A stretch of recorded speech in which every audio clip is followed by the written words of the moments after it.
I'm still on it. I you are what?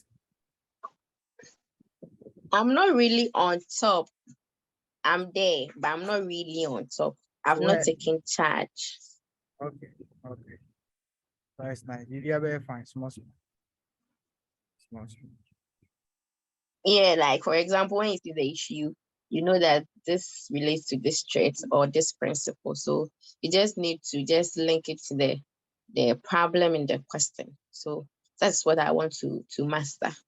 I mean, you have mastered the thing already. Since you are talking like this, it means that you have mastered already. I feel because I've not written anything about it. That's why. Or you are already on top of issues, so you don't have any problem. I just read and just think that. So Don't worry, you are very fine. All right. for So sure. yeah, before we start, I want to say something. You see, the CA exam, you can't just be there and be gambling and say you are going to pass. No, you need time. You see, if you look at it, I don't know whether you have seen the corporate reporting manual before. Even the size of the manual will discourage you from writing the exam. It's too big.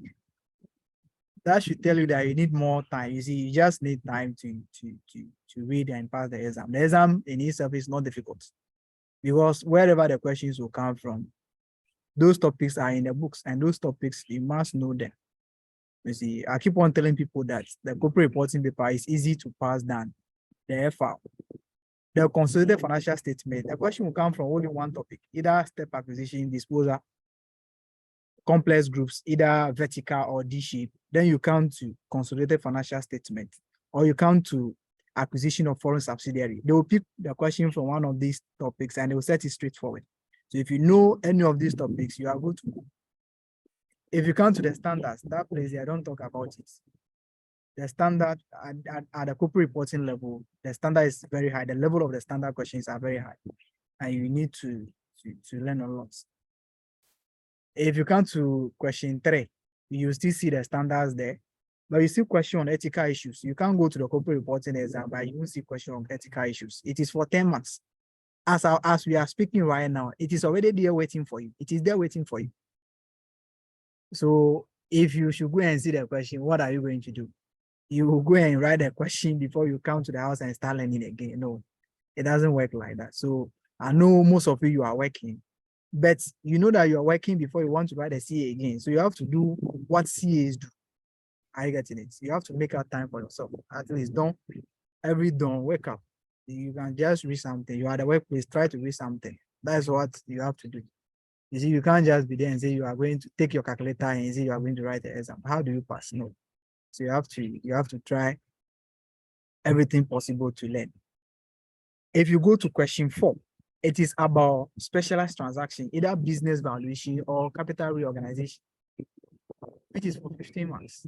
Which is for 15 marks. You come to question 5, ratios, which we are going to do today, ratio analysis, which we are going to do today, is 20 marks. It's 20 marks. You can't go to the exam, you won't see question on ratios. No. That means that is not the ICA exams. Ratio will surely be there. Ratio will surely be there. So we are going to look at the ratio today. We are going to look at the ratio today. But I will assume that everyone over here is writing corporate reporting. And as you are writing corporate reporting, you might be writing case study too. All right. The case study, there's only one way to pass the case study exam. Now I won't tell you anything. There's only one way to pass the case study exam. You can't pass the case study exam without knowing things about these issues that I'm going to talk about. The first one is the corporate governance issues, which is always 20 marks. Corporate governance issues will count 20 marks. So what you have to do right now is that if you start, any time that you want to learn case study, go and read about the corporate governance issues. The question will come, you can't write application there. You can't write application there. You don't know, you don't know. They are going to lift the thing from the books direct. You don't know, you don't know. For 20 marks, you don't know, you don't know. So there will be a corporate governance issues there for 20 marks, which if you don't read, you can't answer. There will be a question on ethics, which is 10 marks. The question will be lifted direct from the book. If you don't read, you don't know, and you can't answer. There will be a question on risk management, which can also be 20 marks or 10 marks. The question will be lifted directly from the book. If you don't know, you don't know. Another one is change of management theories. Change of management theories. The question will come from that place. It can be 10 marks, 20 marks, and it will be lifted directly from the book. If you don't read, you don't know. There also be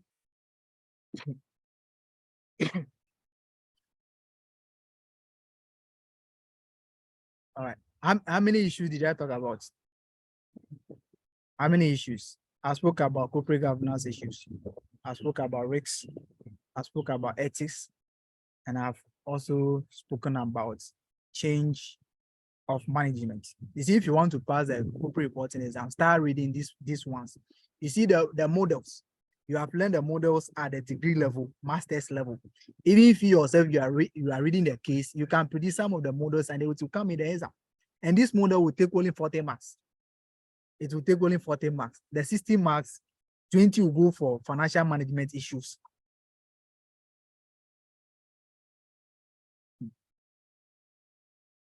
Yeah, ATL. I'm not referring to any book. I'm just referring to the strategic case study exam. How you can pass it. How you can pass it. We are not learning strategic case study, but most of you are writing strategic case study. If you don't want to write a strategic case study as many as I've written, just pay attention to these ones. I've written strategic case study for 3 times. And I know where I'll go to the exam hall and fail because I was focusing on only the models. I'll forget about corporate governance issues and I'll go there, the question will be there, I don't know. And I'll write nonsense over there and come out. So if I'm telling you these things, you have to, if you want to write it once and for all, you have to write it once and for all. So pay attention to the corporate governance issues. Read the book very well on corporate governance issues. Read the book very well. 20 marks. Ethics, read the book very well. Risk management issues, read the book very well. If you come to change management, read that place also very well. It will also come. Sometimes these 4 areas can account for 40 or 50 marks of the 100 marks. So read these places very well. If you are there every morning you wake up, read these places. Nobody is going to tell you. I've come a long way to discover this. So I'm also sharing it with you. I don't want a situation where you also go and write a case study like the way I wrote it.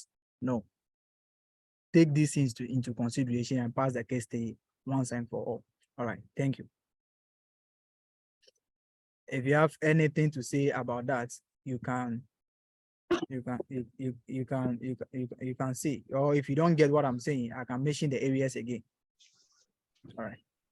Please, can you mention the case study areas again? I didn't get you clearly. Okay, I was talking about corporate governance issues. You have to be on top of that particular area. Read it very well.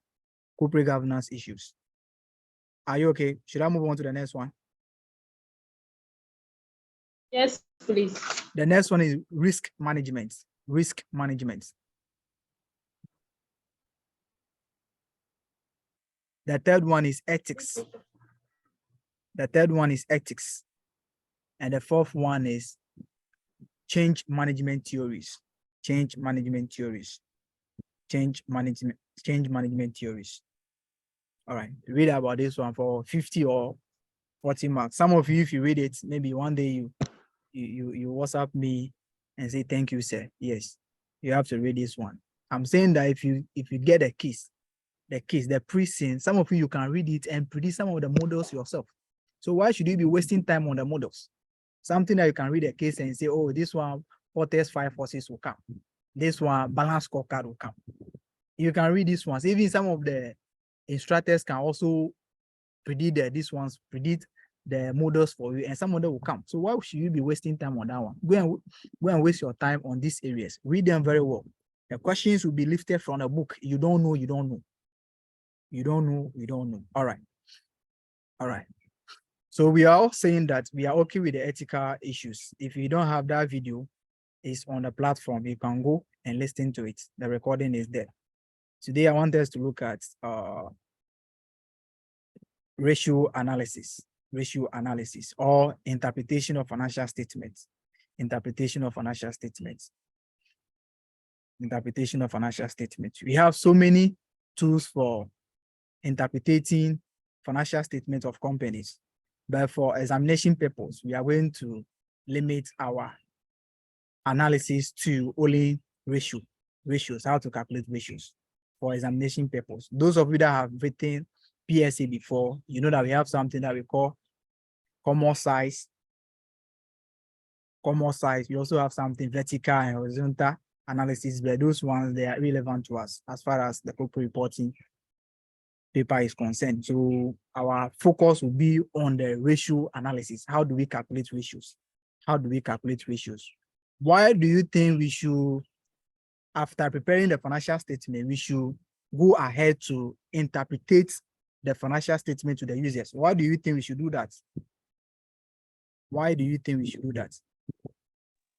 Hello. Yes.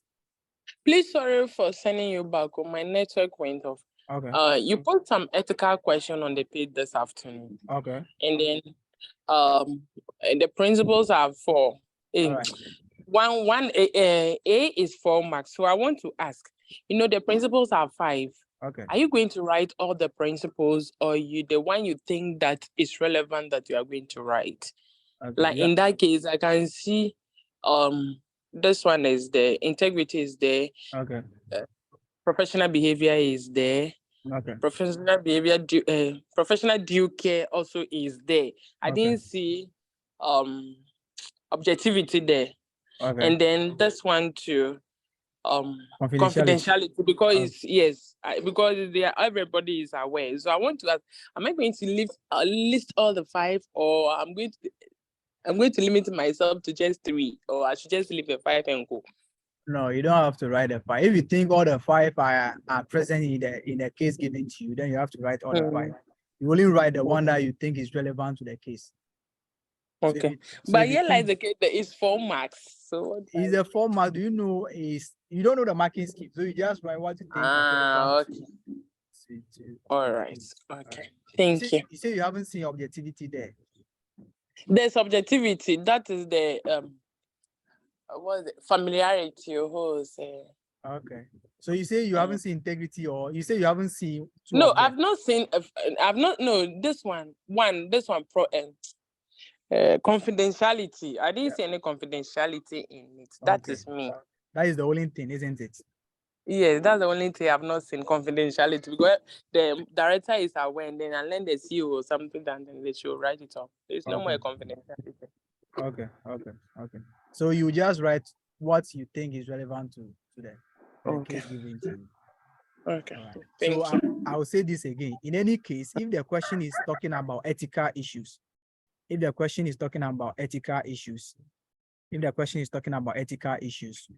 always related to the ethical principles. Sometimes you can write the threat over there, but try to explain why the threat is why you are saying that the threat is an ethical issue. Even after identifying the principles, you have to explain why you are saying that principle is an ethical issue over there. Don't just write the ethical issues there and leave it, unless the question says you state. Are we okay there? Yes, please. I'm sure it's your class or is somebody. You advise us that in corporate reporting, we shouldn't write the threat. The threat normally go to auditing. Maybe if not your class, maybe I might say something like that. Then to be audit and assurance class. Yeah, on mine that was last day, if not last day, because he said in corporate reporting, if they say we should write the ethical, we should just go to the 5 principles. Okay. We shouldn't write the familiarity trade. They are all under the 5 principles. We shouldn't write the ethical. I'm sure if not you, something like that. It's not me. Thank you. Okay. Thank you. All right. Me, there's no wrong answer. It was on my, isn't it? Oh, okay. Okay. In my class, there is no wrong answer. If you can justify why. No, you just want us to be guide that we should just write the principle, not the ethical, because normally ethical goes with auditing or something like that. Okay. Thank you. All right, you're welcome. So for me, if you're able to justify why you are saying that, I don't have any problem. Are you getting it? All right. So I'm saying that after preparing the financial statements, they are saying that we should still go ahead to interpret the financial statement to the users. Now I'm saying that, do you think it's necessary for us to do that? Yes, it's necessary. Why do you think so? Yes. Sorry. Yes, Beatrice, why do you think so?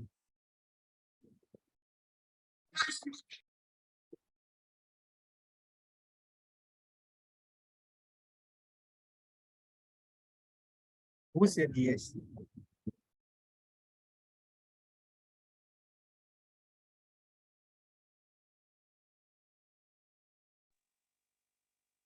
Who said yes? Yes. I think it's important to interpret the financial statement because it helps to measure and compare previous activities being done to Okay. see the performance of the organization Okay. within a particular period. Okay. Okay. That is very nice. That is very nice. That is very nice. Lodia, that is very nice. Okay. Who else thinks it's necessary for us to go ahead after preparing the financial statement? We should just go ahead and do additional work by interpreting the financial statement to the users.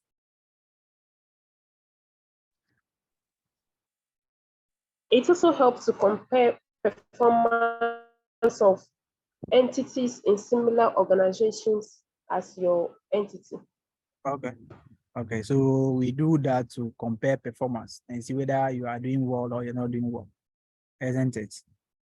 All right. That is nice. That is nice. All right. Eric. Also, to enable them to take decisions. Okay. To enable them to determine efficiency. Are you saying efficiency? Decision. To help them take decisions. Okay. To help them take management decisions as to what are some of the things that are making us to underperform and those kind of things. All right. That is very nice. That is very nice. So from this, I guess that if you go to the exam and they ask you the importance of ratio analysis or importance of interpretation of financial statement, I hope all of you can write something, isn't it? Can we all write something?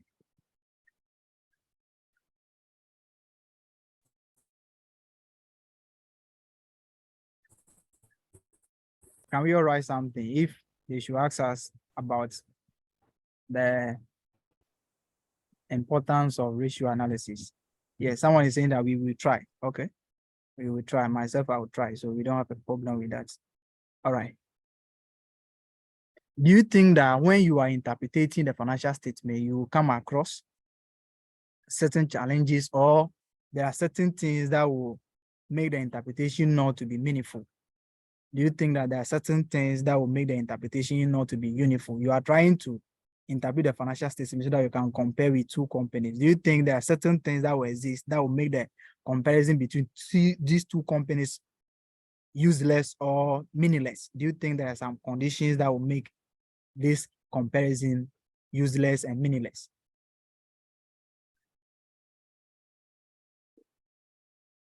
Okay, someone say for comparison with companies. I want to get that person to ask that particular person this question. Who said that? Hey, who said that? Who said that? Who said that? Please, who said that for comparing performance with other companies? Who said that? Please, it was me, but I'm still thinking about it. You are still thinking about the question? Yes. So you have gotten the question right? Yes, please. Oh, my sister. Oh, all right. Don't worry. I'll mention someone's name. Beatrice, do you agree that we do ratio or we interpret financial statement to do intercompany comparisons? Do you agree?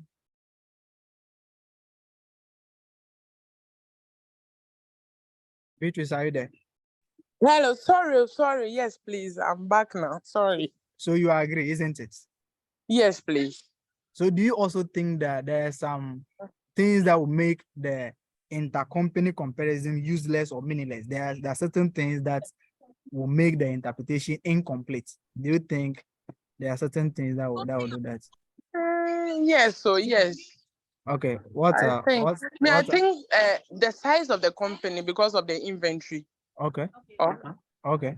So the size of the company will also be a factor. Yes, a factor, yes, please. So what we are trying to say is that you can't compare What are the name of the audit firms that we have in Ghana? I'm not talking about the big four. I'm not talking about the big four. Can you give me these local ones? Can you give me one? Yeah. Yeah, what is the name? PKF. PKF, local one. Eh? Yeah. Okay, so it means that we can compare the performance of PKF to KPMG, isn't it? Yes, please. Because of the size, isn't it? All right, Exactly. that is very nice. That is a very nice thing that you are saying. That is a very nice thing. What else? What else do you think will make the comparison useless and meaningless?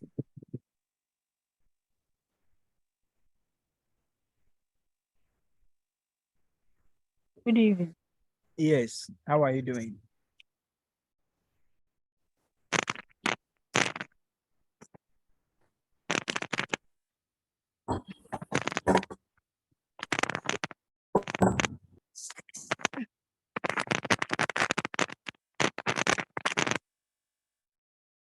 Someone say good evening. Oh, the good evening is not for us. Philip, are you here? Yes, sir. Yes. Okay. Are you with us? Yes, sir. Okay, the ratio analysis that they taught you over there is relevant to what we are going to go by. So do you think there are certain things that will make what they are saying is that we do interpretation, or we do interpret the financial statement to compare performances among companies, like intercompany comparisons? And I'm saying that, do you agree to that? Yes, sir. But I'm saying that, do you think there are certain things that will make the comparison incomplete? There are certain things that will make the comparison incomplete, will make the comparison meaningless or useless. Yeah, I think so, sir. So what are you thinking? So I think when the formation of one company is not, or there's any material misrepresentation, or it's not faithfully represented, okay. It may not be okay to compare with other firms, Okay. unless maybe it has been audited by maybe two independent auditors. That is Okay. fine. Okay, that is very nice. Very, very nice. And also, Yes, Hello. yes, forgive. I can hear you. I'm also thinking. if the so you cannot compare a manufacturing company to a service industry. They all have to be in the same industry. So maybe the nature of the industry also counts, isn't it? Yes, yes. All right. That's very If the nice. activities are different. Okay, even the nature of the activities. Okay, that is nice. Then why are we doing the ratio analysis again? Okay, forgive. You say you also think what? I was also thinking about the accounting policy. Okay. Maybe a particular firm, yes, uses a different accounting policies as compared to another. Okay. So it becomes very difficult to compare their performance. Okay. Okay. That is nice. So one company is accounting for PP using cost model. Another company is accounting for PP using revaluation model. How do you then compare the assets of these two companies? No. Even if one company is using the revaluation model, you see that always their net asset is on the rise. It is very high, and which is going to affect their return on capital employed. So you see that one company will be using the cost model, the capital employed is very high. Another company is using revaluation model, and the capital employed is very low. The return on capital employed is very low. And you are saying that this company is doing higher than this one. No. This difference is caused by the accounting policies that they are using for their PPE. Are you getting it? So the difference in accounting policy can also cause that. Are we there? And sometimes these comparisons are limited to only quantitative factors. We don't consider other things that we can measure. Assuming this company must be doing well, their gross profit per margin must be very high because of the relationship that they have with their parent, they have with their customers, because of how effective and how skill their sales personnel are. But these things are not factored into the what? Into the analysis. So we only limit this analysis to quantitative factors. Quantitative factors. What is making them to have a higher profit?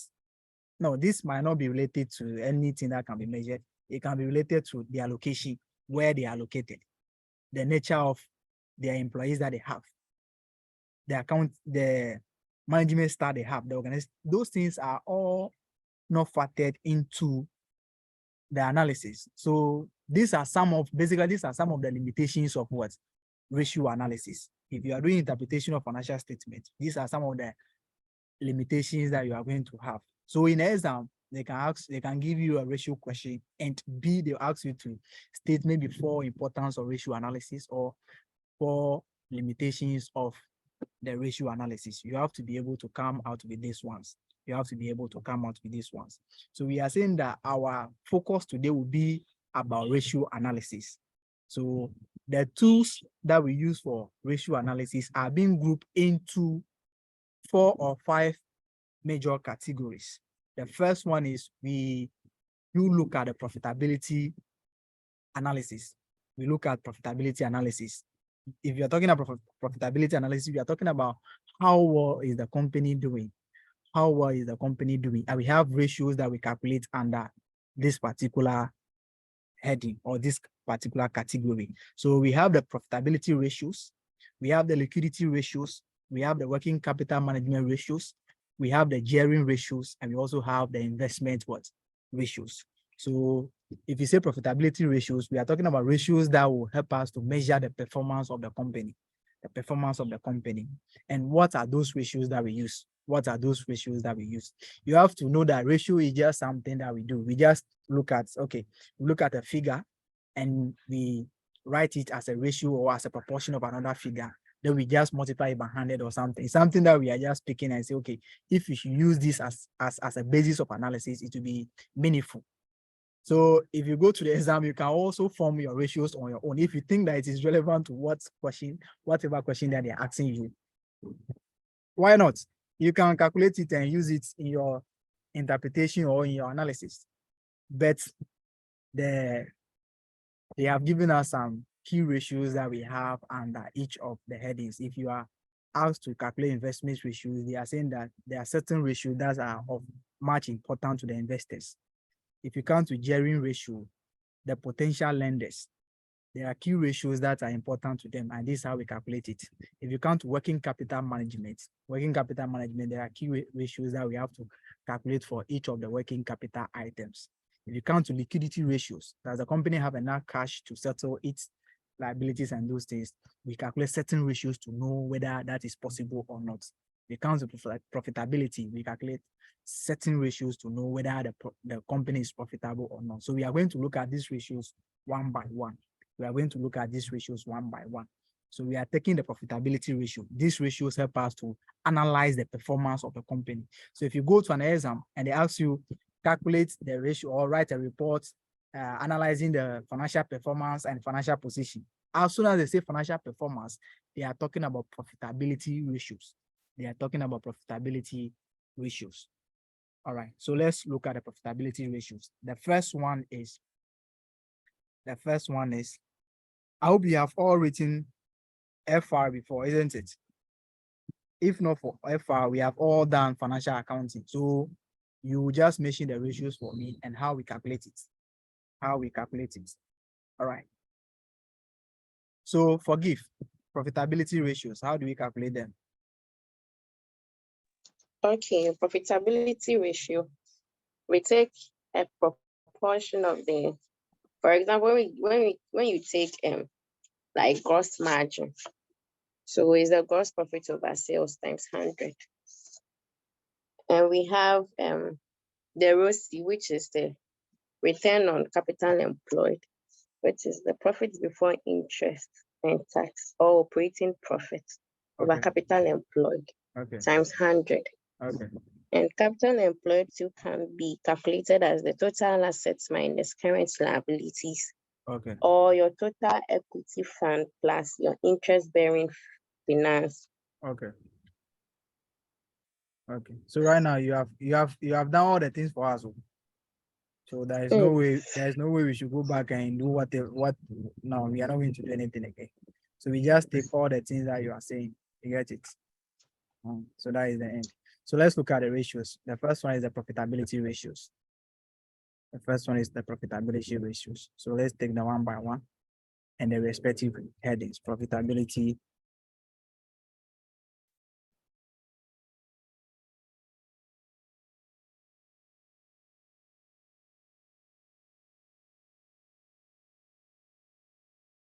Profitability ratios. So the first one is gross profit margin. Gross profit margin. Gross profit margin. All right. So the gross profit margin, how do we go about it? How do we go about it? So the assumption is that our revenue for the year was 20,000. We see our cost of sales, our purchases, cost of sales was 15,000. What will be the profits? Please, can you zoom it small for us? Okay. 5,000. Hey, the Zoom crowd may be doing a different thing on Charlie. You see, some of us we are born before computers, so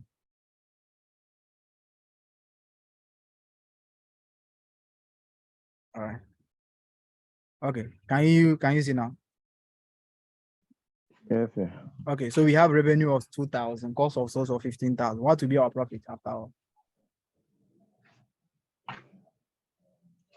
5,000. 5,000. Are we there? And this is what we call our gross profits, which is the profit that before we take any other expenses that we incur. Are we there? So if you are saying gross profit margin, what we are trying to say is that what portion of our revenue represents our profits? What percentage portion of the revenue will give us our gross profits? That is the gross profit margin. What percentage will give us the gross profit? What percentage of our revenue will give us our gross profits? What percentage? What percentage of the revenue will give us our gross profits?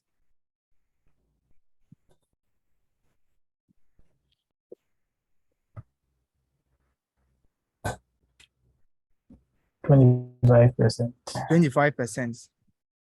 25%, isn't it? How do Yes, you it get it? is. How do you get a 25%? It's The 5,000 gross profit divided by the revenue 20,000. times Okay. 100%. Okay. So it means that out of the 20,000 that revenue that we generated, 75% goes to cost, isn't it?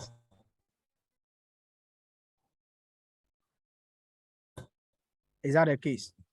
Yes, it is. Okay. 75 goes towards cost. The 25 goes towards 25 was retained as what? As profit. So this is basically the gross profit. How do you calculate it? If you want to find 25% of our revenue, it will give us a 5,000. So we now have to find you see, I assume that we are all corporate reporting students, no quantitative technique students. So I don't want to do any magic and see how we calculate the gross profit margin. No, I don't want to bother you with mathematics. All right. So we just have to find the portion of the revenue that forms our gross profit, or out of the 20,000, what percentage is the gross profit? That's why we are saying the gross profit margin. The gross profit margin.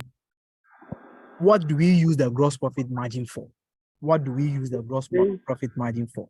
Why do you think we should calculate the gross profit margin? Why do you think we should calculate it? If you have the answer, just raise up your hand and I will call you. Why do you think we should calculate the gross profit margin? Beatrice.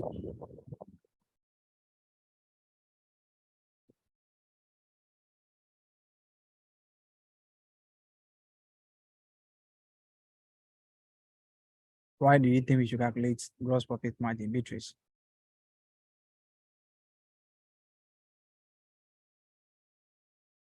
Beatrice is not here. Who is here? Who is here? Who is here? Who is here? What are the people here? Dennis.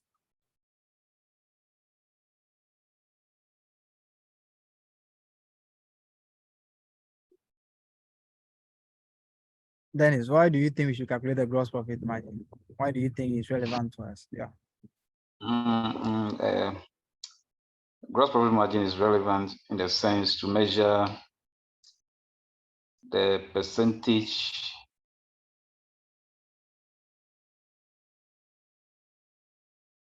of returns the company is making on sales. Is making on sales. Okay. Okay. Okay. So if the percentage is low, what is the meaning of that? If it is low, it means that that means it's affecting cost of so many. We have more expenditures than we should. So when it happens like that, I think the company must check its expenditures, or maybe the sales has also been low. Okay. Maybe efficiency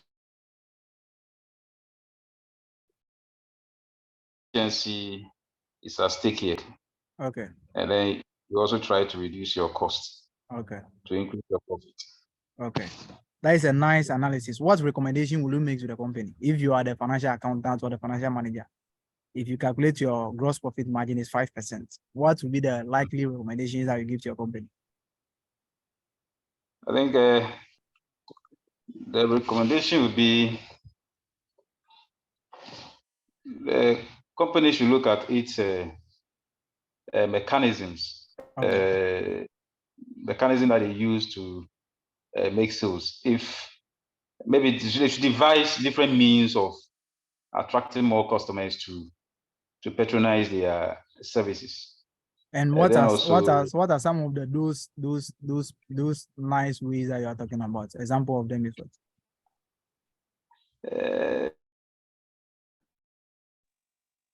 Well, let me bail him out.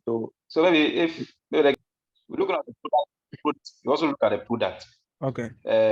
Be a market survey to Okay. see the actual products customers are interested in. Because Okay. if the market is willing to, was not interested in those products that you are selling, I think Okay. you're also going to run out of cost.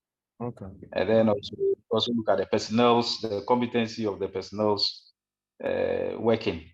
Okay. Maybe the sales manager, there must be check and balances, coordination between the two. Yes. Okay. Okay. That is nice. That is nice. Yeah. You are writing report. Do you know that you are writing report? Yes. Okay. Let's move. That is all about the report. Let's move on. So just to add, Linus, yes. I just want to say that the gross profit margin is not measured in vacuum. Normally, we want to compare it with a budget or a target that you have set for yourself. Okay. And so it will be high or less depending on what you are comparing with. Okay. And then you would know whether or not you are making enough sales to cover your direct cost. Okay. Or your direct cost is more than what you had anticipated, and so it is swallowing up your sales. Okay. Okay. Nice. That is very nice. That is very nice. That is very nice. All right. Someone is saying that you should increase, or someone is saying that advertisement and increase branding of the products. Okay. So please, it can also help to set the price of the product as to know whether your selling price is going up or down, something like that. Okay. Okay. Okay. That is very nice. What else? You have something again? What else? What else do you think? Or what is the importance of the gross profit margin ratio, and what do you think it means? What is the importance of calculating? Yeah. So Linus, it also looks at how efficient you are in controlling your cost. How efficient you are in controlling your how cost. efficient a company is in controlling costs, because obviously you take out your direct cost from your sales to arrive at your gross profit. Okay. Right. And so if compared to, as I said, it's not going to be compared to in a vacuum. If you compare to your budget for maybe your quarter or your monthly budget and it's low, it means that you're not being efficient with your cost, your direct cost. Okay. Many times the direct cost is very difficult to touch, because these are costs that are attributable to generating that revenue. Okay. And so it's very, very difficult to touch them. And so Okay. the way you want to employ those direct costs also helps you to become efficient. And so your gross profit margin shows how efficient you are in calculating, efficient you are in managing your direct. All right, that is very nice. That is very nice. So in a nutshell, what should be the recommended rate for gross profit margin? Should it be high or low?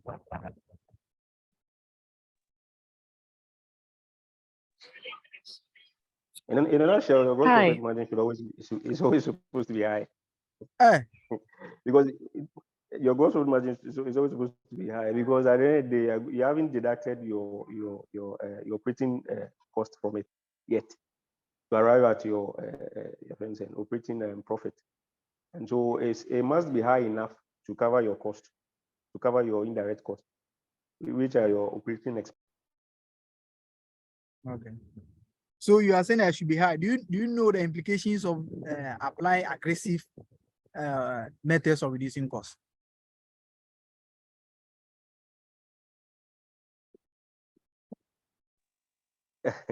It depends on the industry you are running.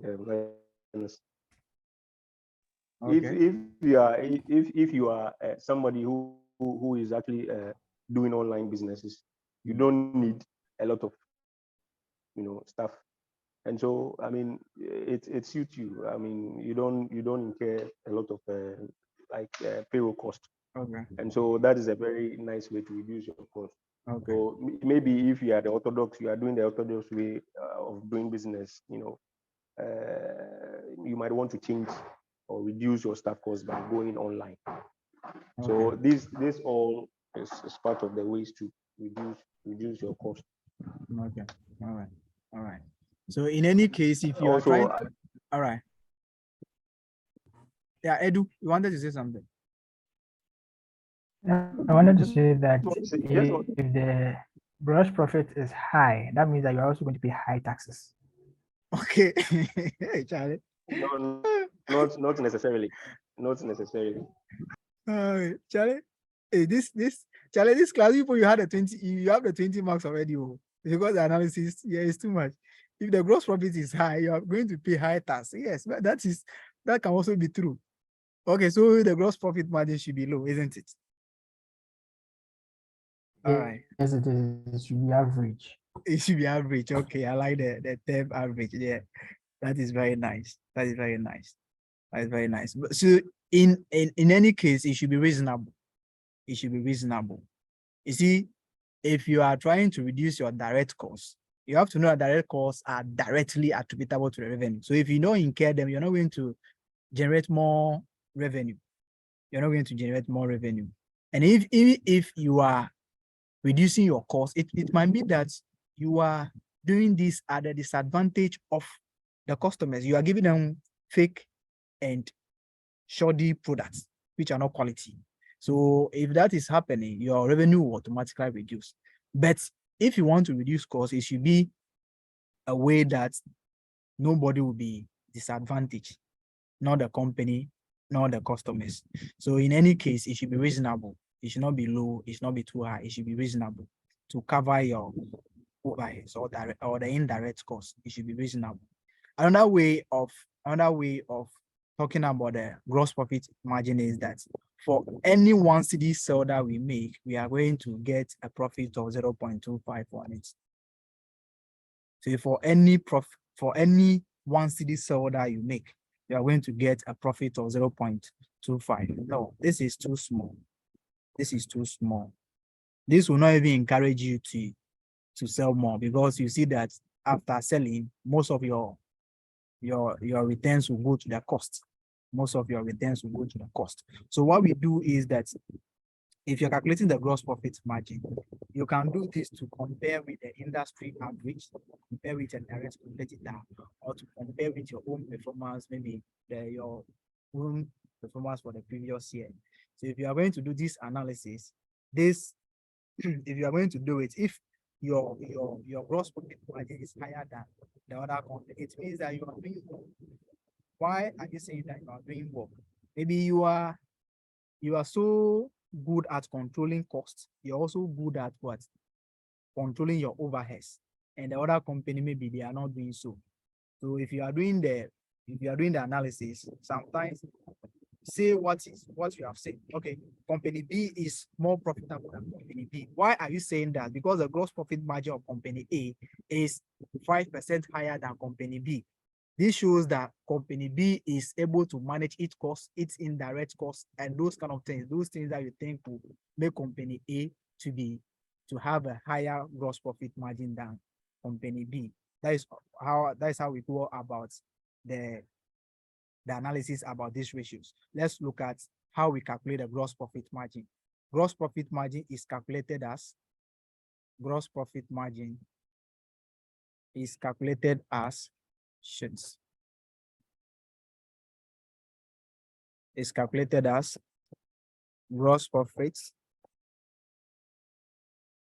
over sales or revenue or times 100 or multiplied by 100. So this is how we calculate the gross profits. So the gross profit is equal to gross profit over revenue all times 100. Okay. Someone is having a question here. Kindly raise your voice. Okay. I should raise it with my hand or what? Isaac, are you saying that I should raise it with my hand or I should use what? Stick or what? All right. So that is a gross profit margin. The other profitability ratio is net profit margin or operating profit margin. Net profit margin or operating profit margin or operating profit margin. All right, so let's come here. Let's come to this question. So assuming that our total expenses for the year, for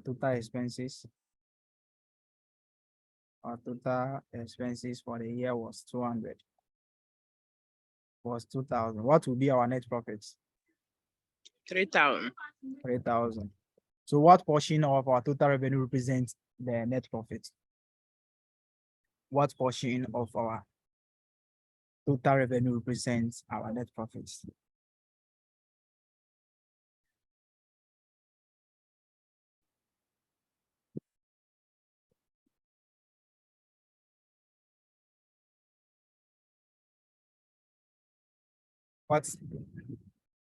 What portion of our total revenue represents the net profits?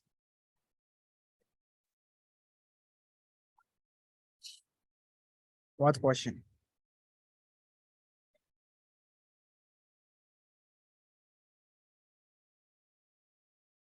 15%. 15 what? Percent. All right. 15%. 15%. So the meaning is that out of the what? Out of the 20,000 revenue that we are making, we are retaining only what? 15%. It means that 85 is for what?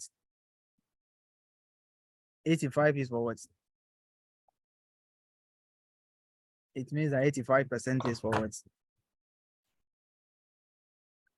Cost of sales and expenses. So it's for expenses, it's for costs. It means that the total, out of the 20,000 that we have, revenue that we have made, the sales that we have made, only 15 was retained in the company. 85% is for cost of sales. Do you think the 15% is enough for you to run a business?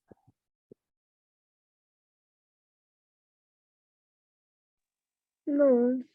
Okay, so this case, what we normally do is that, you see, your direct cost cannot be, you can't control your direct cost because these are attributable to the revenue that you are going. If you don't incur them, there's no way you are going to generate the revenue.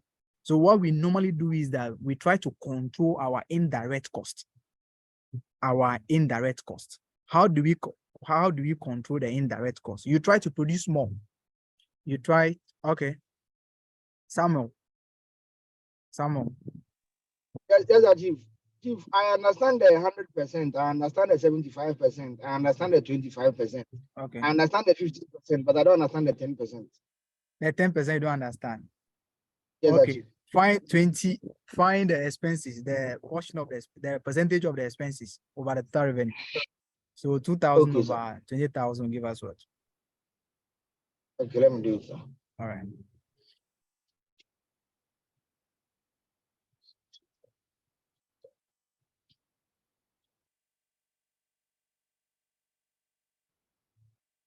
No, it's 20% too. It's 20%. You said that 2,000 divided by 20,000. It's 20%. Yes, Chief. No, then hold on. Okay, the gross profit is 10%. It's 10% then. Yes, sir. Yeah, yes, the thing serve the company. But another way of doing it is that what is the gross profit margin here? It's 25, isn't it? And we are retaining what? 15. It means that we have used 10% to pay our expenses. Yeah, our indirect expenses. You get it? Okay. All right. Okay, sir. All right. All right. Thank you, sir. All right. You're welcome. This is 20 marks.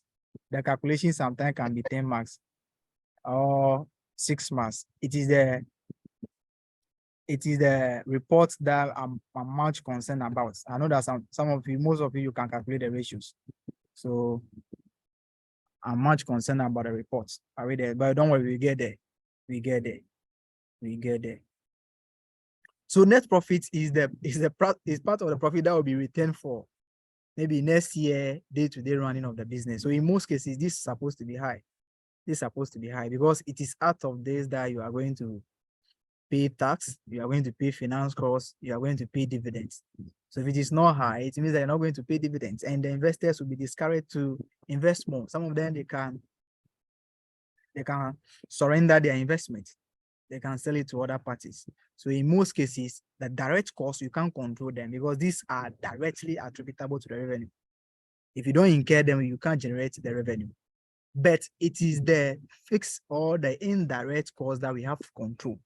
How do we control them? We control them by producing in much quantity or large quantity. You see, if you should go and rent a land, even if you are able to produce 1,000 cassava, you will still pay the same rent. So you try to produce more than 1,000 so that you will get more money, but you still pay what? The rent of 10,000 or something like that. So in most cases, we normally try to control the indirect costs. But for the net profit margin, we always use net profit before interest and tax. Do you know why? Do you know why we should use net profit before interest and tax, not net profit for the year or not profit after tax? Beatrice, do you know why? Myself, I want to know why. No, please, I don't know. Please tell me. I want to know, and you are saying, myself, I don't know. Net profit before interest and tax. Before interest and tax over revenue. Over revenue times 100. All right.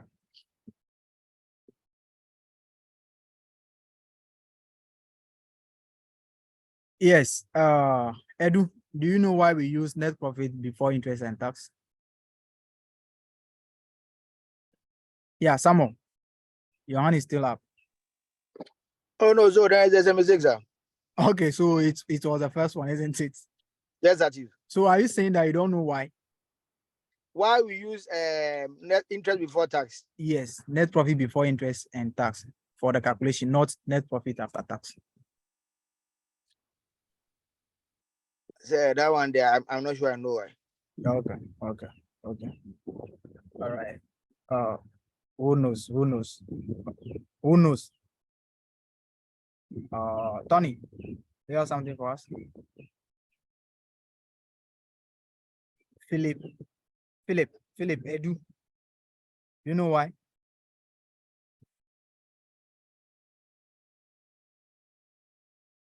Kevin, are you here? Yes, please, I'm here. Do you know why?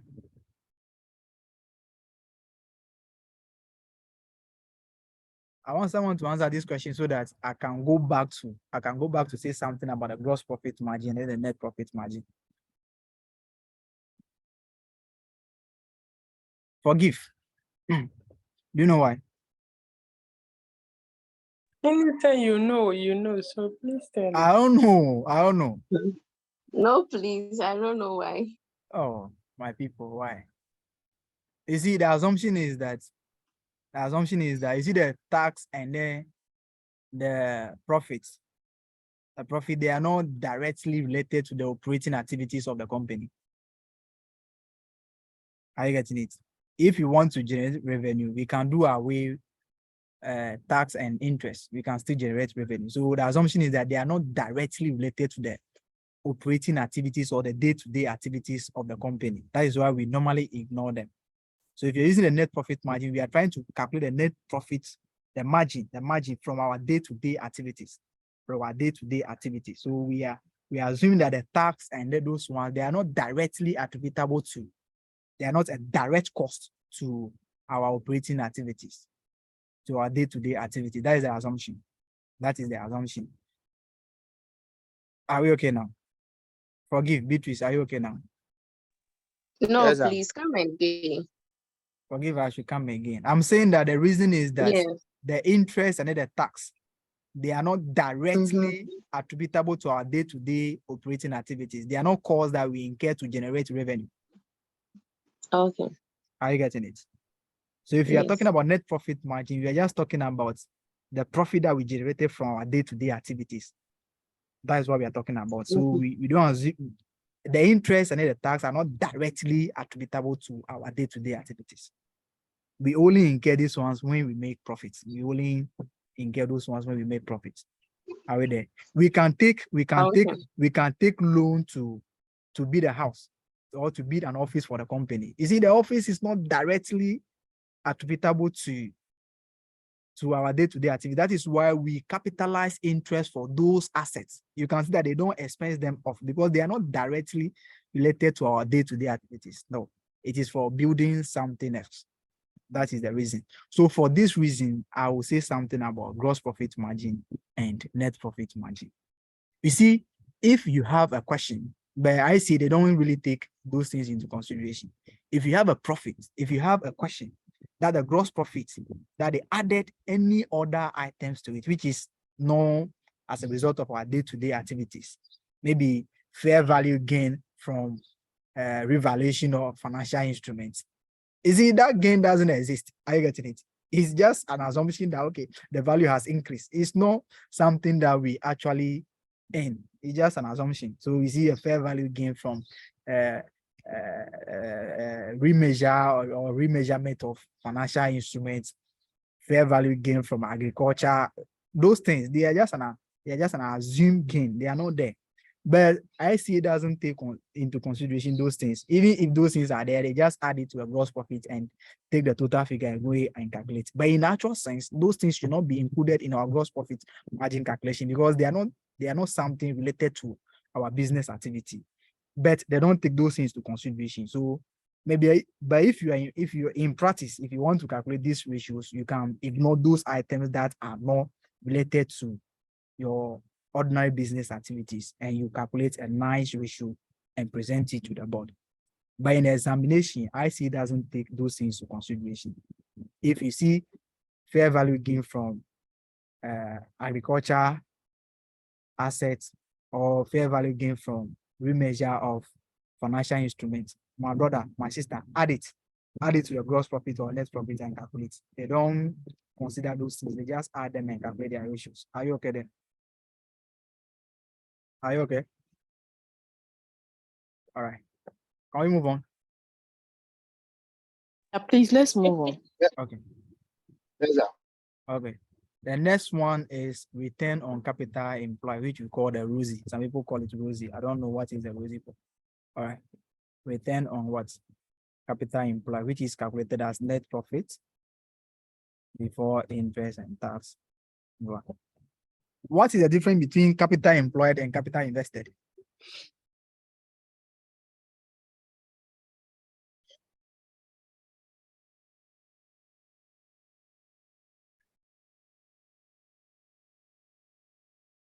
Beatrice, what is the difference between capital employed and capital invested?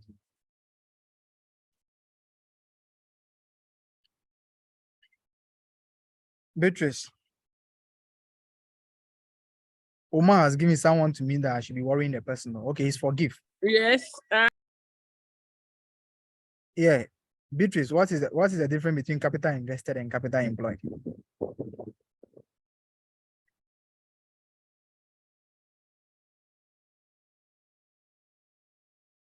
Beatrice, are you there? Yes, maybe I'll lie. So please, you can give it to somebody to help. No. We see we are used to the lie. So you don't worry, you can lie.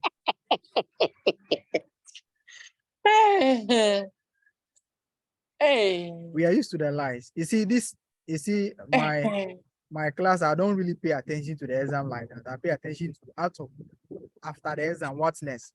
So I try to do the exam sake and also the working sake after the exam. You get it? So what is the difference between capital invested and capital employed? She says she doesn't want to lie because she's part of the church choir. And yes. Yeah, so you don't want to lie. So somebody should have forgive. Hey.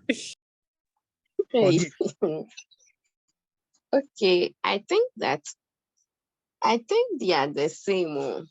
Okay. Because capital because that's what I think. Because Okay. capital employed is just like your total assets when you less your liability. So you see the percentage that the amount you've invested. So that will be your capital that you've invested.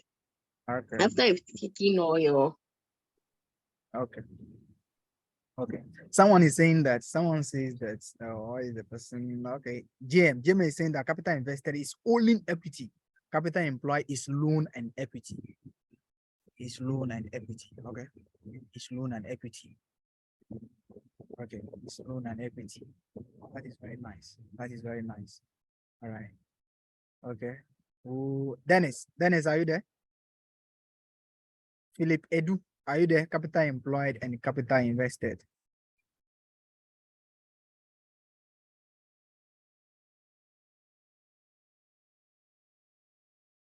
Dennis, are you there? Yeah, are we looking at the two words, the capital employed and capital invested? Exactly. Whether they are the same. I'm asking the difference, and people are saying it's the same. So if you think that there's no difference, then you say what they are. I don't think there's any difference. Okay. Maybe it's just a choice of voice. Okay. There's no difference. Okay. Philip Edu Ben.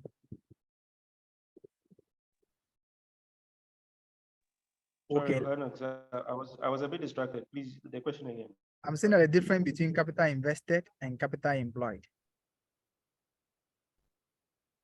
Capital invested, capital employed. Yeah, the difference. I'm thinking they are synonyms. They are like they should be the same thing. They are the same thing. All right. Les, you wanted to say something? Yes, sir. Capital employed from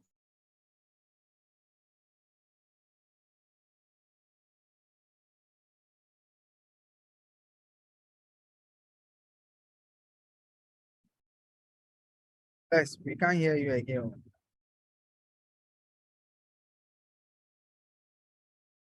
my point, I see it to be and the loans that has been granted to you, but the investment talks solely about.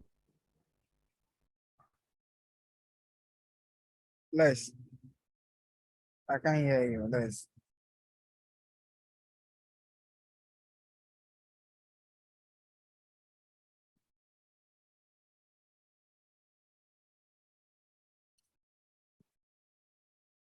John Alisi. John Alisi. Is there any difference? Yes, sir.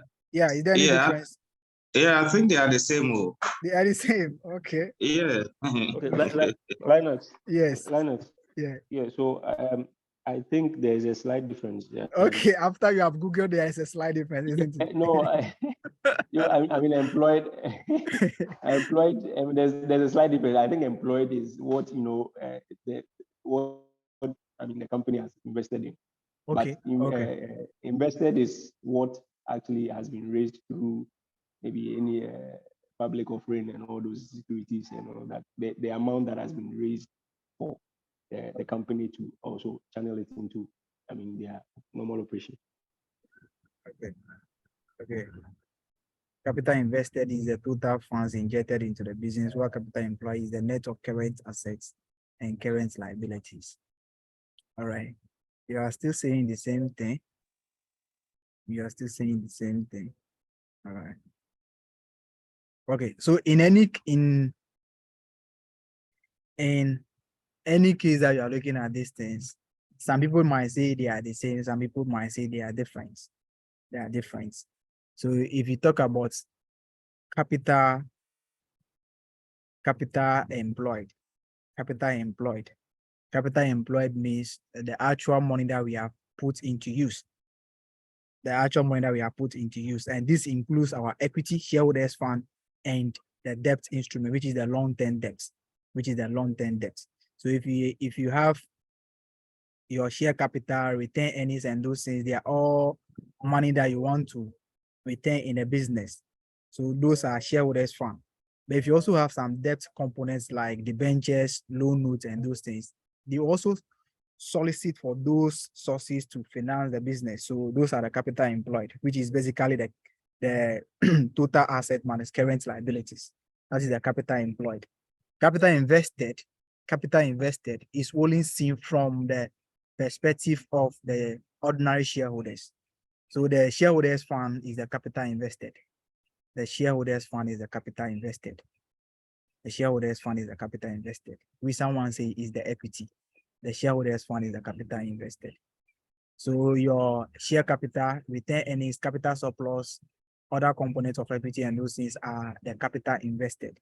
But if you add the long-term debt to it, then it becomes the capital employed. The actual long-term capital that is put into the business, that is a capital employed. Please, can you come again? All right, I'm saying that, so have you gotten the capital employed? Can we start over? I should start over. I'm saying that if you talk about capital employed, we are just talking about the total money being put into the business. We are talking about the long-term capital that is put into the business, which consists of the shareholders fund and then the long-term debts, which is basically calculated as total assets minus current liabilities. The current liabilities are short-term money that we put there. So it will not, within a year or within 6 months, we settle them off, so they will not be there. But those money that we put in the business for a long period of time is the capital employed, the actual capital put into the running of the business, which is the shareholders fund plus the long-term debts. That is the capital employed. If you come to the capital invested, we are taking this from the perspective of only the ordinary shareholders. There's no component of debt elements. So this one, capital invested, is the share capital plus the return earnings plus other components of equity plus capital surplus. Anything relating to the ordinary shareholders is the capital invested. So the shareholders fund is the same as the capital invested. It's the same as the capital invested. But if there's no debt component in the entity, then the capital invested now becomes the capital employed because we don't have any long debt in the company. All right. Can I go on now? Or I should come again?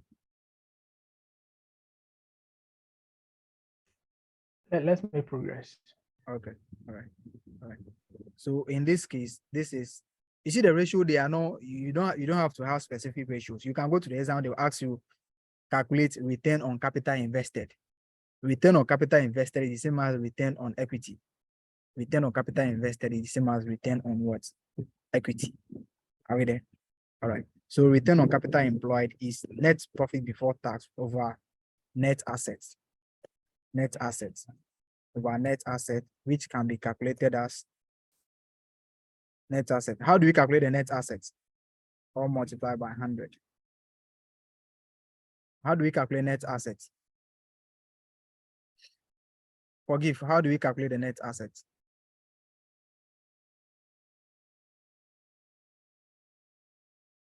Forgive, how do we calculate the net assets? Beatrice, how do we calculate the net assets? Forgive, are you there?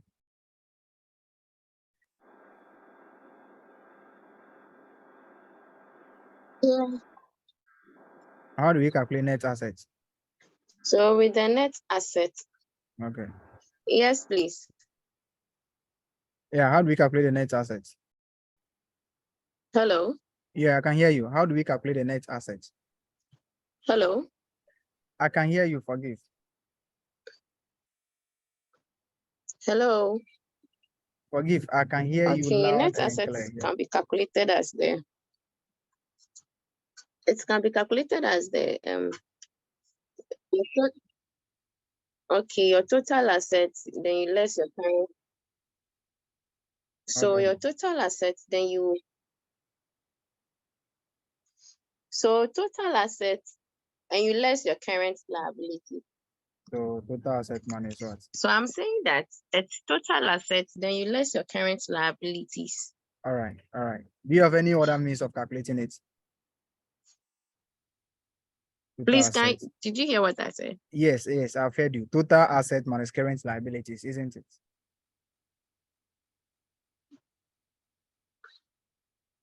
Yes, please. Okay. Do you think we can calculate this from different angle, or that is the only one that you know? It can also be your equity fund plus your interest bearing finance. That are the interest on loans, like the long term liabilities. Okay. So shareholders fund plus Yes. long term what? Liabilities, isn't it?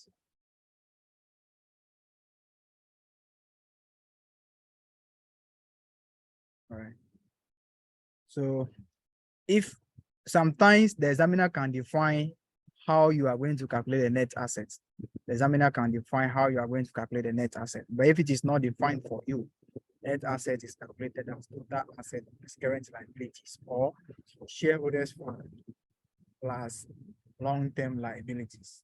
Are we okay there? Are we okay there?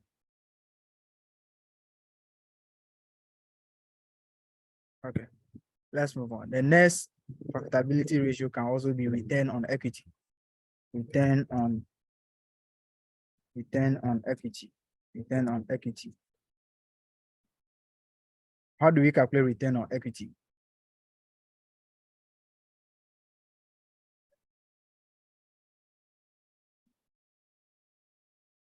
How do we calculate return on equity?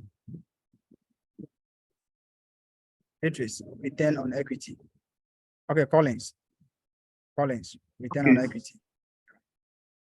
So it will be profit before interest and tax over total equity. Okay. Okay. Okay. Okay. All right. All right. That is nice. That is nice. All right. But what we normally do is that this one is relating to only the equity shareholders. So we normally use the profit after tax. The profit after tax. The profit after tax. The reason why we use the net profit before interest and tax for the return on capital employed is that the debt component is already part of the net assets. We pay interest to the long-term debt holders or the debt holders. So that is why we normally use the profit before net profit before interest and tax. But for return on equity, we are only relating this to the equity shareholders. So we look at the profit that is actually made for the year, profit after tax over return on over the equity, which is the shareholders fund. So we use the profit after tax divided by shareholders fund or equity, or multiplied by 100, or multiplied by 100. In this case, equity is defined as share capital plus retained earnings plus other components of equity plus capital surplus plus revaluation surplus. Anything relating to the equity will be added together to get the equity. That is what we do. The equity is defined as shareholders fund, which consists of retained earnings, share capital, revaluation surplus, share premium, other components of equity. All those items that are relating to the equity shareholders will be put together. Why do you think we should calculate return on capital employed? Why do you think we should calculate return on capital employed? What importance is it to the business to calculate return on capital employed? Forgive. I think it gives the equity holders a Okay. view of whatever money that they invest in their business, what profit that is attributed to whatever equity they have. So for every 1 city they invest in a business, this is how much return they get on that. Okay. So as a potential investor, what would be your expectation for the return on capital employed?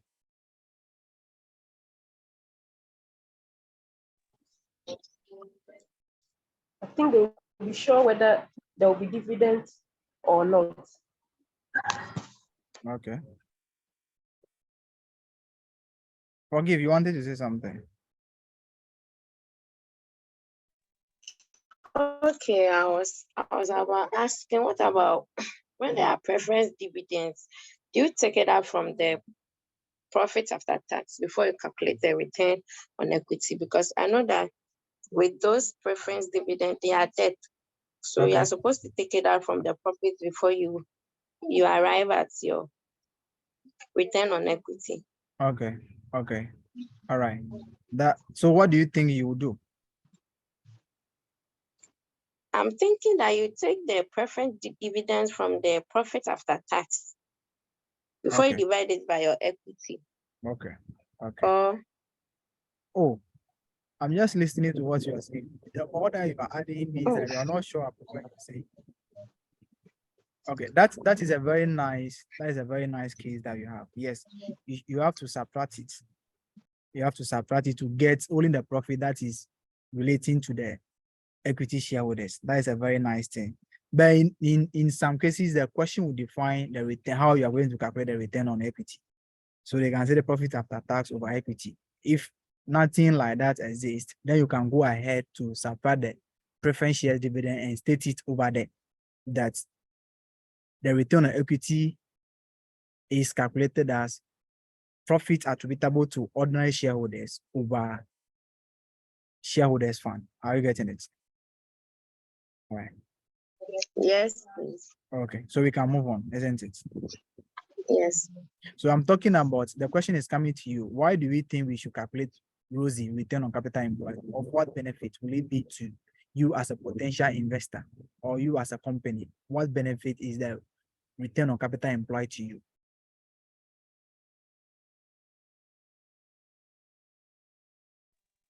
Is it me? Yes, forgive, I'm talking to you. So is that what benefits is it to me, the investor? Yeah, potential investor. So, okay, so I can know whether I should really invest into this business or I should not. Looking at the percentage they retain from their activities, that will inform my decision whether to invest more or not to, or maybe withdraw my investment to other entity. Okay, that is very nice. So you as a business person right now, what benefit is this ratio to you?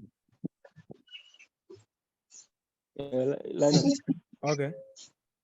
So I mean, the ROE shows how the company as an investor or an equity shareholder is telling me what value the company is putting on my investment. Okay. So once the compared to maybe the industry or the sector. Okay. I mean, if I compare whatever percentage it is, whatever benchmark there is maybe in the industry, then I know whether they are creating value or not. Okay. For the money that I've invested in. So it's good for me to know whether they are creating value or I'm losing value on my investment. Okay. Okay. So that is you as an investor. What about you as a business person?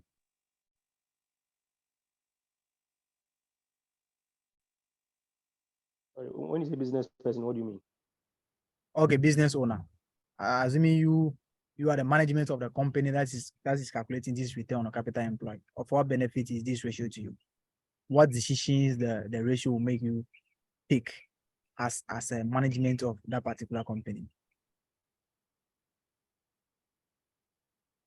Well, I mean, if the metric is good, it means that as management we are doing something right. Okay. And that boils down to more dividends for the equity shareholders. Okay. And also, it's when we are paying such huge dividends to the owners of the company, as management, you're also assured of your bonuses.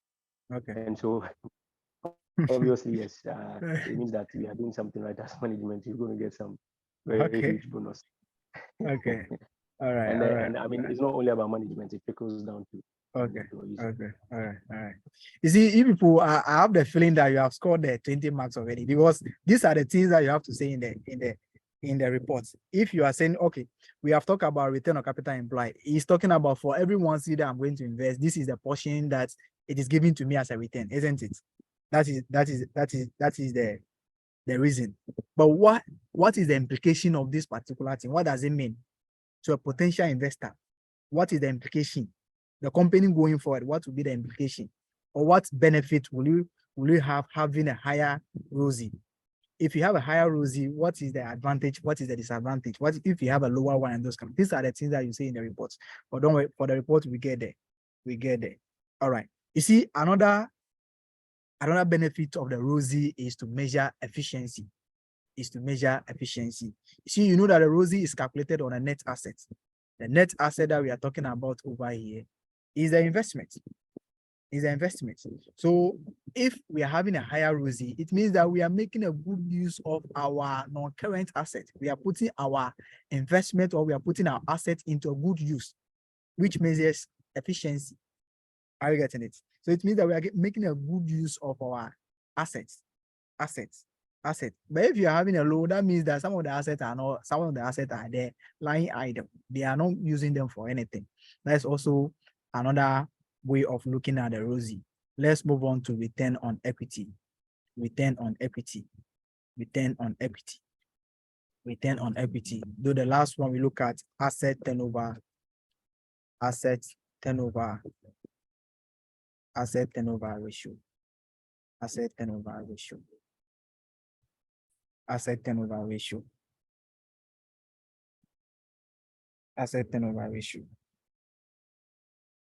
How do we calculate the asset turnover ratio?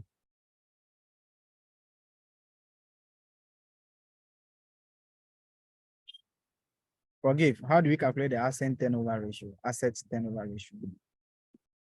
Forgive. Asset turnover ratio.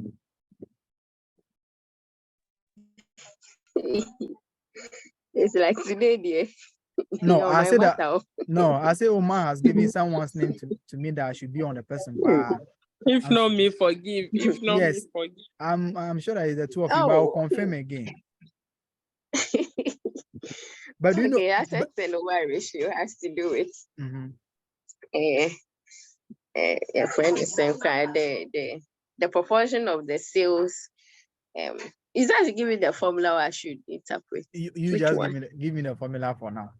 Okay, the sales over the total assets times 100. No, we don't do it in 100. We do it in times. Sorry, yeah, in times. But it depends on analysis, the kind of analysis that you are doing. All right. You say total assets, isn't it? But is it not turnover? So I thought the turnover. Yes, turnover is the revenue. Yes, I thought to be revenue over. I thought it'd be revenue over total because it's turnover, and Okay, revenue over what? the total asset, and I'm a boy. And that is what she's saying. Yo, Yes. I heard because you are saying total asset, so I thought it's total asset over revenue. Okay. You see, this what we are calculating right now is correct. Someone can also say that it should be revenue over total non-current assets. Someone can also say that it is revenue over net assets. You see, anyone that you are using, just tell the examiner that your asset turnover is calculated like this. But for this reason, we are going to have revenue over total assets. Are you getting it? But if you want to use revenue over total non-current asset, it means that if you are doing the comparison over 2 years, you have to use the same ratio for the 2 years. Are you getting it? So that you are going to do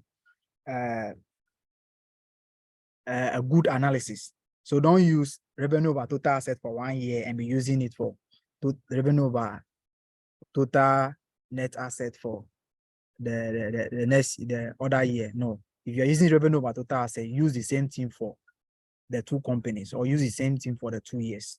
Are you okay there? So someone can say revenue over total non-current assets. Someone can also say revenue over net asset. You don't have any problem with that. It's all bounds. It all has to do with how you are trying to define your assets. Are we get there? Are we there? All right. So this will give us over times number of times. These are all times the times. These are all times. What is the use of the net asset turnover? What is the use of the asset turnover?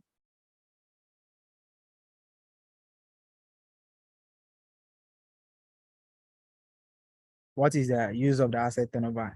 Philip Edu?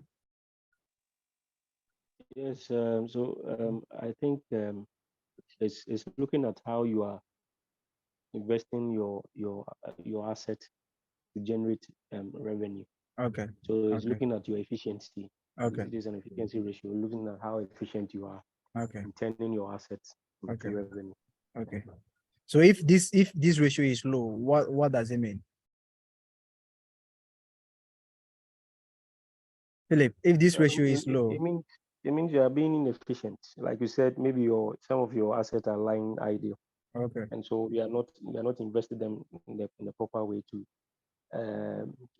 generate the revenue, the needed revenue for you to make a profit. Okay. So for example, if maybe you bought a machinery and the machinery can do, maybe it's a printing press, you can cut like maybe 10,000 books in a month, but you're only doing like 5,000. It means that there's an idle time on the machine. Okay. And so you're not efficiently, putting the machine to use, the asset to use, generate your revenue. Okay. So as a finance manager, what recommendations are you going to make to your company? Well, we need to be efficient, and so we need to look at the reasons or investigate the reasons why we are not able to optimize the use of the asset. It might be technical know-how. It might be the machine was faulty from maybe the manufacturer. It might be several reasons. It might be that maybe we are not getting the needed demand. And so if we are not getting the needed demand, then sales and marketing have to come in to do more sales, more adverts, and all of that. Okay, maybe if the machine is faulty, then we need to either change it or change some parts or do some repairs and maintenance or improvements. Bring it to a good use. Okay. So if it should be the first one that you said that the machine is supposed to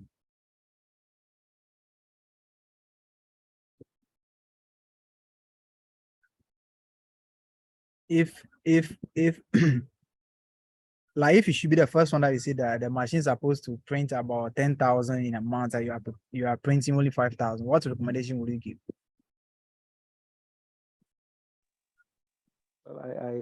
I mentioned that we need to investigate to see whether the machine is faulty or is an issue of a technical deficiency on the part of whoever is operating the machine, or maybe there's lack of demand for it. So I mean, each and every reason would give the recommendation. If it is demand for your services, I mean, and your services based on the machinery or the assets, then we need to do some advertisement, some marketing, to get the demand up so that the machine you can do more to you can print more and sell, right, and make the needed revenue. But if it's something that has to do with maybe technical deficiency, then it means that we have to invest in the right people to operate the machine. Okay. To bring it to it. You see, I'm just waiting for you to stop so that I'll ask another question. Okay, please go ahead. You are done. So assuming we have investigated the deficiency and those things, and we realize that everything is okay, and even the advert that you're talking about, realize that the cost of running the adverts is even more than the revenue that we are going to generate. So we can't do that. Even the people that you are saying that we should employ, we realize that the cost of engaging more people is very expensive. What recommendation will we give?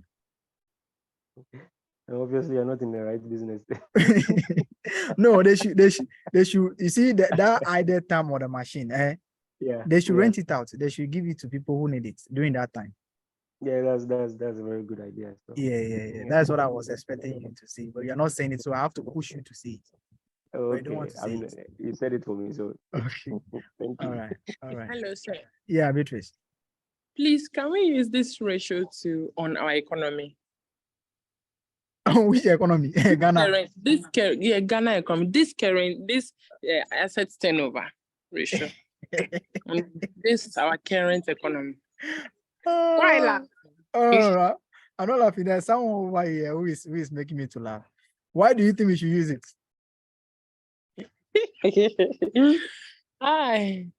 Because of our revenue we are getting, the tax revenue we are getting.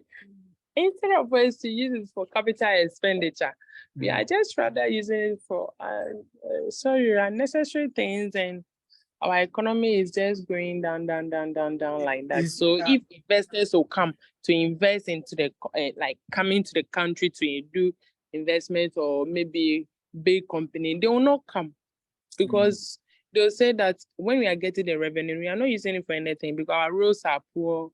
A whole lot of things are very poor. No. You see, I don't want to talk about me. I don't like politics. I don't vote. So... No, this is not politics. That's what I'm asking. Can we use it? Yes. No, especially in Ghana. Yeah, we can use it. People want to use it. But the only thing is what we are saying. I want to say our problem. You see, the reason why the roads are bad, we are not using the money, has to do with greediness. You see, Africa, our problem is about greediness. You see, look at this Nyatechi guy. You are taking salary every day, but you are still going to take bribe. That is a sign of greediness. You see, sometimes I think that education is not good for Africa, because the education that the people brought to us, that we should be able to use it to help our country. We're using it to steal from our country. Right now, people are stealing professionally. You see, so sometimes I don't want to talk about Africa. Africa, I don't want to talk about them. Their problem is about selfishness and greediness. You see. Nanado, right now, what do you need again? You have money, what do you need again? And you still be using Charlie, let's move on. And the problem that we have is the GRE. Do you know that I have a business set, but I don't pay tax? Oh, why? Yes, because the system is not working. The system is not working. GRA can go to Registrar General Department and take the database of all those who, like you yourself, sometimes you post some things on your status and sell it, isn't it? Yes, it's true. That one they're sure. Yes, but you have to pay tax on that money that you are generating, because the income is being derived from Ghana. That is what the tax law says. Yes. But you are not paying it because the system is not working. These small stores that we have over here, the system is not working. GRA will come to a bean company right now. Instead of you to come and take money, then you come and take, they will pay you some amount of money, then you will go. You want the system to work. So this ratio there, forget about Ghana. You forget about Ghana. Forget about Ghana, let's move on. These are some of the profitability ratios that if they ask you that you should analyze the performance of the company, they are asking you to calculate the profitability ratios and use them in your reports. So if they ask you to calculate or ask you to analyze the performance or the financial performance of the company, just go and calculate any of these three ratios. Basically, we calculate the gross profit margin, net profit margin, and the ROCE. If you calculate these two, you are good to go, unless the question asks you to calculate the return on equity asset turnover ratio. You are, if you, after calculating the three ratios, you are good to go. You are good to go. You are good to go. Are we there? All right, let's move on to the other category of the ratio, which is liquidity ratios. What do we use the liquidity ratios for? What is liquidity in FA? Is that how they write liquidity? It's correct. Liquidity, I can't hear. Okay, liquidity ratio. What do we use the liquidity ratio? What is the meaning of liquidity in the first place? Liquidity. What is the meaning? Forgive, liquidity.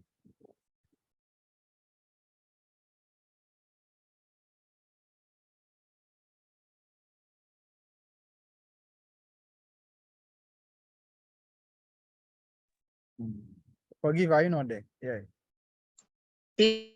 Please, you called me. Yes, I said, what is the meaning of liquidity? Yeah, I'm here. Don't act as if you didn't hear the thing. I say, what is the meaning of liquidity? Liquidity has to. Yeah. Liquidity has to do with maybe. You are saying the liquidity has to do with, and now you are not sure. You are saying maybe again. I said liquidity has to do with maybe. How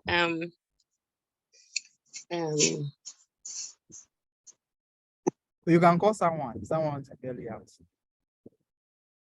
Okay. I'll call Beatrice for Beatrice. Say that it should be like how solvent the company is doing, how the company can convert its cash, like for example, its asset into cash to meet its obligations, like how solvent they are when it. I can call someone. No, forgive you. You are just trying to. You are just trying to pineapple me. Are you getting the argument? I don't understand liquidity, and I'm asking you. You are still adding solvency. Who does that? You are making the case too much for me. I'm asking about liquidity, which I don't understand. Now you are adding solvency. What do I do right now? Beatrice, liquidity. What is the meaning of liquidity? Let's move on fast. At least we should look at maybe three of these ratios, then we move on. Okay. Somebody have answered it though. How you will meet your debt liability when it falls due. Okay. The debt liability is either both the long term and then the short term. The short term. The short term. Okay. Okay. All right. So the ability is the entity has been. Okay. Tomorrow. All right. So the ability of the entity to have enough cash and settle its short-term obligations as and when they fall due. That is liquidity. Are you there? And what are some of the ratios that we calculate under liquidity? So the liquidity, what we look at. My network went off. All right, don't worry. The liquidity, what we look at is we look at only the short liquidity has to do with only the short-term liabilities and the short-term assets. So what do we do? If you have a current asset of 20,000 and you have a current liability of 5,000, how many times can you pay your liabilities? How many times can you use your current asset to pay your current liability? Current asset is 20,000, current liability is 5,000. How many times can you use your current asset to settle your short-term debts? 4 times. 4 times. Are you there? Yes. All right. How do you get a 4 times? It's 20 divided by the 5. The current asset over current liabilities. All right. That is how we calculate what we call current. That's what we call current ratio. That is how we call current ratio. So today, if something should happen today, how many times can we use our current asset to pay our current liability? That is what we say the current ratio. As of today, something happened. How many times can our current assets settle our current liability? That's what we call the current ratio. That's what we call the current ratio. Are we okay there? So current ratio is calculated as current assets divided by current what? Liabilities. This is a ratio, so all is to 1. All is to 1. Are you okay there? So the current ratio basically look at how many times, in what ratio, in what proportion our current assets can settle our current liabilities. Or you see how many times can our existing current assets settle our current liabilities if something should happen today, if we should liquidate today, if we should go bankruptcy today. Well, how many times can that happen? Are we there? Are we there? Yes, please. Okay. Another one is, okay, if something should happen today, how many times can we use our available cash, our available resources that can be easily converted into cash? How many times can we use that to settle our current liabilities, which we call the quick ratio or the quick test ratio or the acid test ratio? Quick or acid test what? Ratio. Quick or acid test ratio. So if they are saying that, okay, the 20,000 over here, let's have the breakdown. Cash is 7,000. Cash is 7,000. Inventory is 5,000. And our receivables, trade receivables. Trade receivables is 8,000. Okay. All right. Yes, we can see the screen you are writing. You can see. We can see.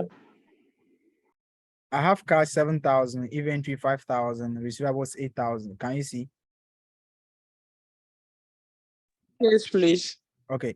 So if right now we are just there and then our current, those who our short-term lenders just come into the business and Yes. say they need their money. They need their money. What like they need their money in cash. Like we are just there, and those who are the current lenders, the current liabilities, the current lenders or the current or the creditors just come and say they need their money today in cash. What are some of these things do you think we can use to settle them? Among the three, what are some of these things do you think we can use to settle them if they should come today that they need their money in cash?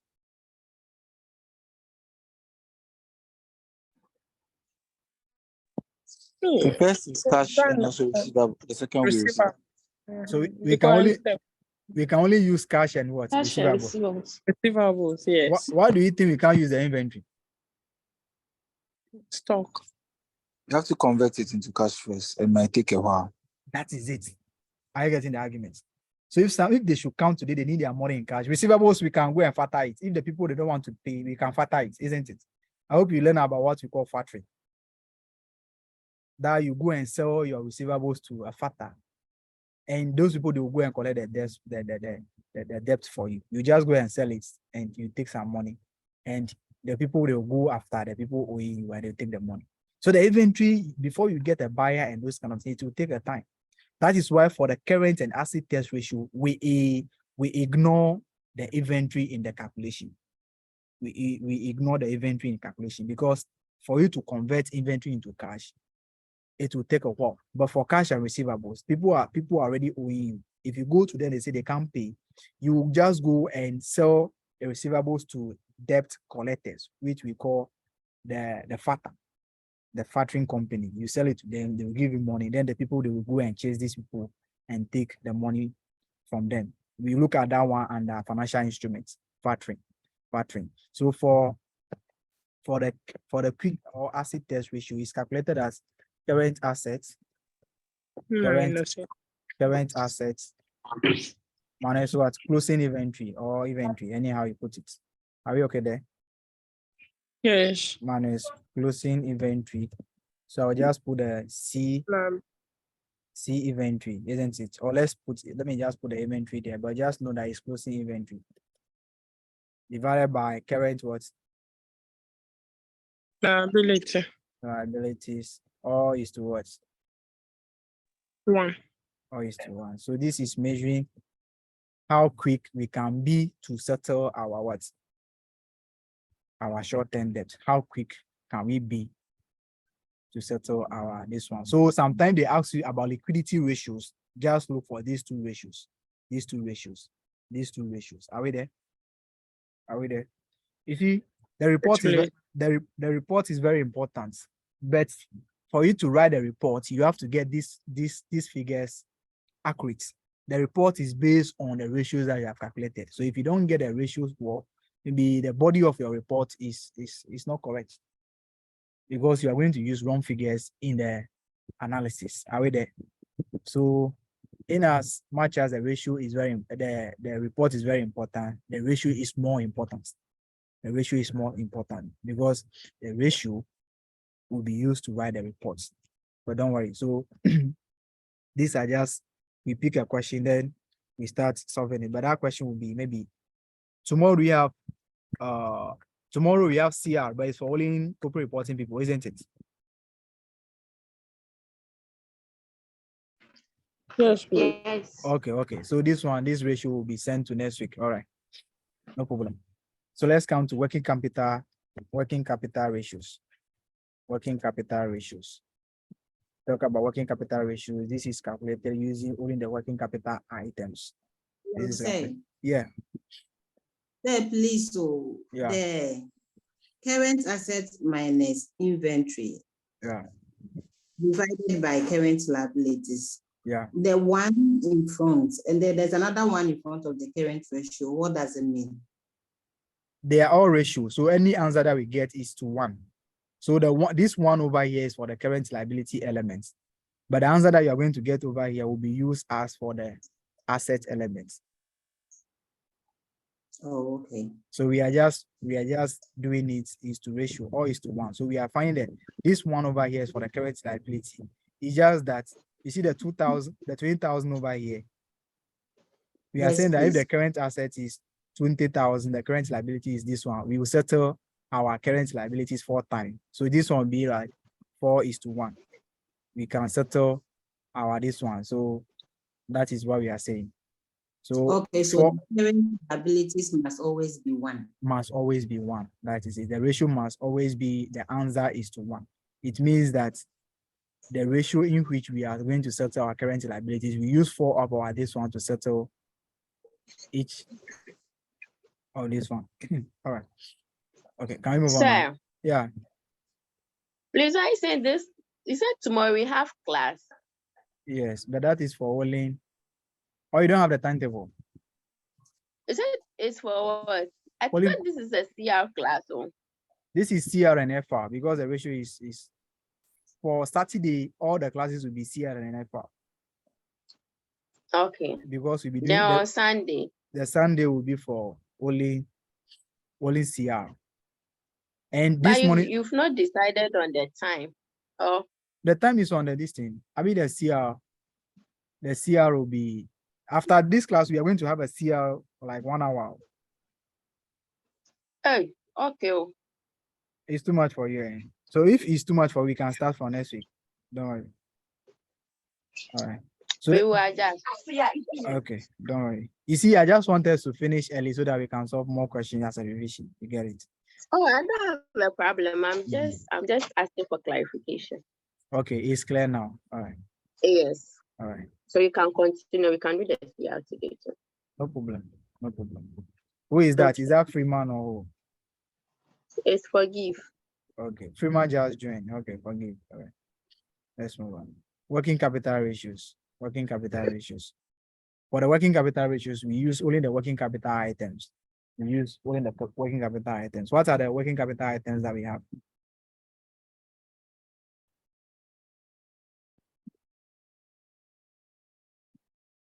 Yeah, let's measure the working capital items. What are those items that normally goes into the working capital calculation? Phil, are you there? We use payables, receivables, and the rest.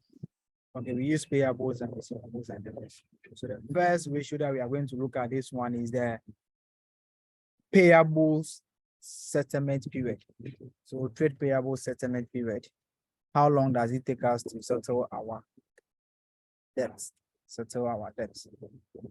Payables settlement period. Payable settlement period.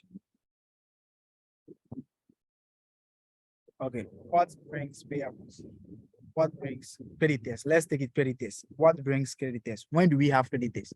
In a business, when do we have creditors? When do we have creditors? Is this when we have creditors? Forgive, when do we have creditors in a business? Our suppliers. Yes, as suppliers. I'm saying that We have- when, what we- happens, what will bring them? When we make purchases. Okay, when they supply, okay, when we make purchases from them and we don't pay, so they become low. So we are owing them. We are owing our suppliers. Okay. So we are Credit purchases. Okay. Yeah. So what will bring them is the credit purchases. Are you there? Yeah. I want to ask a question. Should I ask? Go ahead. What is the difference between a supplier and creditor?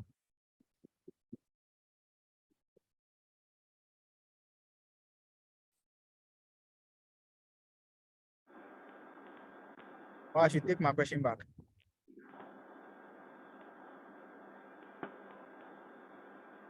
Forgive, should I take my question back? Supplier is somebody who supplies. No.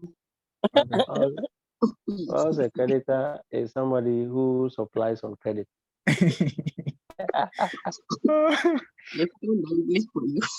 Okay. Okay, Eric, that is your point. Are you getting it? That is your view. So that is your view. I don't have to say anything. Less supply and creditor.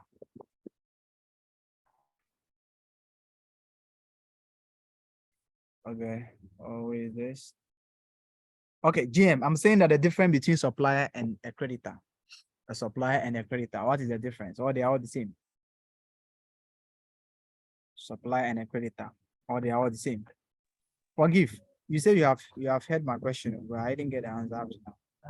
A supplier can be a firm or an individual who has supplied some items that our company needs.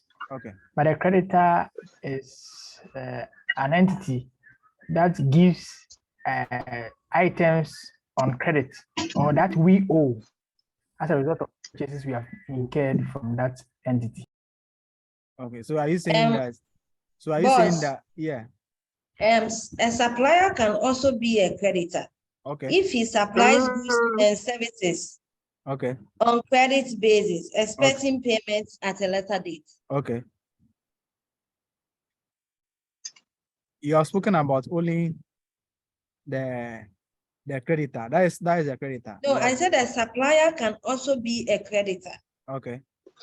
If he supplies his goods and services and provide credit, expecting payment to be paid at a later date. Okay, that is a creditor. Then who then is a supplier? No, someone is supposed to be a supplier. I said a supplier can also be a creditor. Okay. A supplier is someone or a firm or something that supplies his goods and services. That is also, they supply goods and services. And I'm saying that a supplier can also be a creditor. Okay. If they supply goods and services on credit basis, expecting payment to be made at a later date. So you are saying that anyone who supply goods on credit basis is a creditor? Can also be a supplier. Okay. Okay. Hey, forgive. Is that Forgive or Katia? Kati? Is that Kati? Hey, my name is not Katia. My name is Kati. Kati. Yes, please. At least it's a noun now, or? Of course. So Kati, I'm confused. So I don't know what to say again. Let me just take it like that and hold my body with it. Okay. Yes. When we make credit purchases, okay, the supplier becomes our creditor. Okay.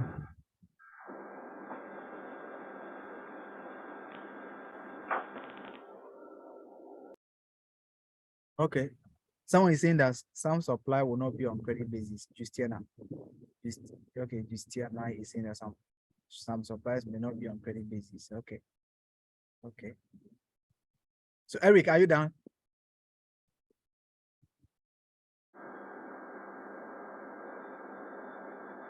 Eric, are you done? Forgive, are you done? Beatrice, are you done? Senior Phil Edu. Of what? Are we done on what, please? I said the difference between a creditor and supplier. Yes, I'm done. See, let me give an example, okay? Okay. See, a bank, okay, like a Yeah. bank can be a creditor. That Okay. is, it lends money to you, Okay. okay? Yeah. But the bank cannot be a supplier Okay. because a creditor is a company or an entity that supplies goods or services based on past events, expecting payment to be made. Okay. Okay. All right. That's nice. But you said I'm getting the mini, but you said a bank cannot be a supplier, isn't it? Of course. Okay. What if They are you know? credited. What if you go to the bank and go and exchange money? You have notes and you go there to exchange coins every day. Yeah, bank can be a supplier. So if you have notes and you want the coins, you can go there and give them the notes. They will give you the coins. In this case, they are supplying you money. Yeah. Okay. Okay, now give us the distinction so that we can move forward. I don't know. I have That's what I'm given you what asking. I know. Yeah, Edu Philip. I don't know. That's what I'm asking. You see, most of the questions that I ask, I don't know them. That's why I ask. Are you sure? Yes, Are I you don't know sure? them. Are I you- don't know are you them. sure? I don't You know know, them. you- No, I you don't know know. them. I also have another one that I'm going to ask. I don't know. Which one? Hey. That one is a difference between. This one is free, man. This you don't know, I beg you, so that we will know what is right. We all say our mind and we leave it hanging. Please help us with clarity. I also it's not say- every people would have to go and read again, Masa. I also Time take it easy on me. You see, I'm just your. not taking it easy. I'm just your Yeah, small young. boy. I'm Who just your says you small are- boy. Oh, have you seen my picture before? Of course. Oh, Linus is on the call. Linus, I've It's seen not him your before. picture. Oh, Linus is a young guy. Linus is a young guy. Very young guy. Don't give him pressure. Don't give him pressure. Don't give him pressure. It's a very He's so a you see young guy. some of us we can't control the pressure. So small. Why you small? You see the difference. Yeah, the difference is a supply, someone who supply goods on Goods cash and basis. services. Who supply goods or services on cash basis. On cash basis. But the creditor is on credit basis. That is the only difference. All right. And so you bring the money and take cash. We are not owing you. You are a supplier. You continue bringing the goods and take cash. You are a supplier. But whenever you bring the goods on credit, you didn't take money. Then you now become a creditor. Okay. All right. I have another one, but I want us to move on. But I will say it. Maybe you go and look for it. The difference between creditor and trade creditor. You go and look for it. All right. Please again. Creditor and trade creditor, or payables and trade payables. Also, the difference between sell and sales. Let's move on. Let's move on. We are doing ratios, so don't worry. It'll be very fine. Payable settlement period. So we are saying that whenever we purchase or we buy on credit, we have what we call creditors or payables. So for us to calculate the payables, what we normally do is that we take our payables or the creditors over what is bringing that particular payable. So what we do is that payables over credit purchases. But in most cases, the question will not give you the credit purchases. They will give you cost of sales. So we assume that the cost of sales is entirely credit purchases. But the actual ratio should have been payables or the trade payables over credit purchases. But what normally happens is that in the exam, you will not be given or they will not define cash purchases and credit purchases for you. So we assume that the cost of sales is entirely on credit basis. Are you getting it? All right. So this is calculated as trade payables. Trade payables over credit purchases. That should have been the thing, but for examination sake, it's always cost of sales. Even the payables class should have been average payables, but the exam will not give you that one. So let's just stick to what the exam we are going to use in the exam. But in actual sense, if you have enough data, it should have been average payables over credit purchases, or multiplied by the period that you are using. It can be you are doing it on monthly basis, you multiply by 12. You are doing it on daily basis, you multiply by 365. So we just assume that it is done on daily basis, 365 days. The question can give you months or weeks. If it is weeks, how many weeks are you going to multiply it by? If it should be weeks, 52 weeks, isn't it? All right. So we normally assume that they are. Okay, Eric, you are raising up your hand. Do you have something for us?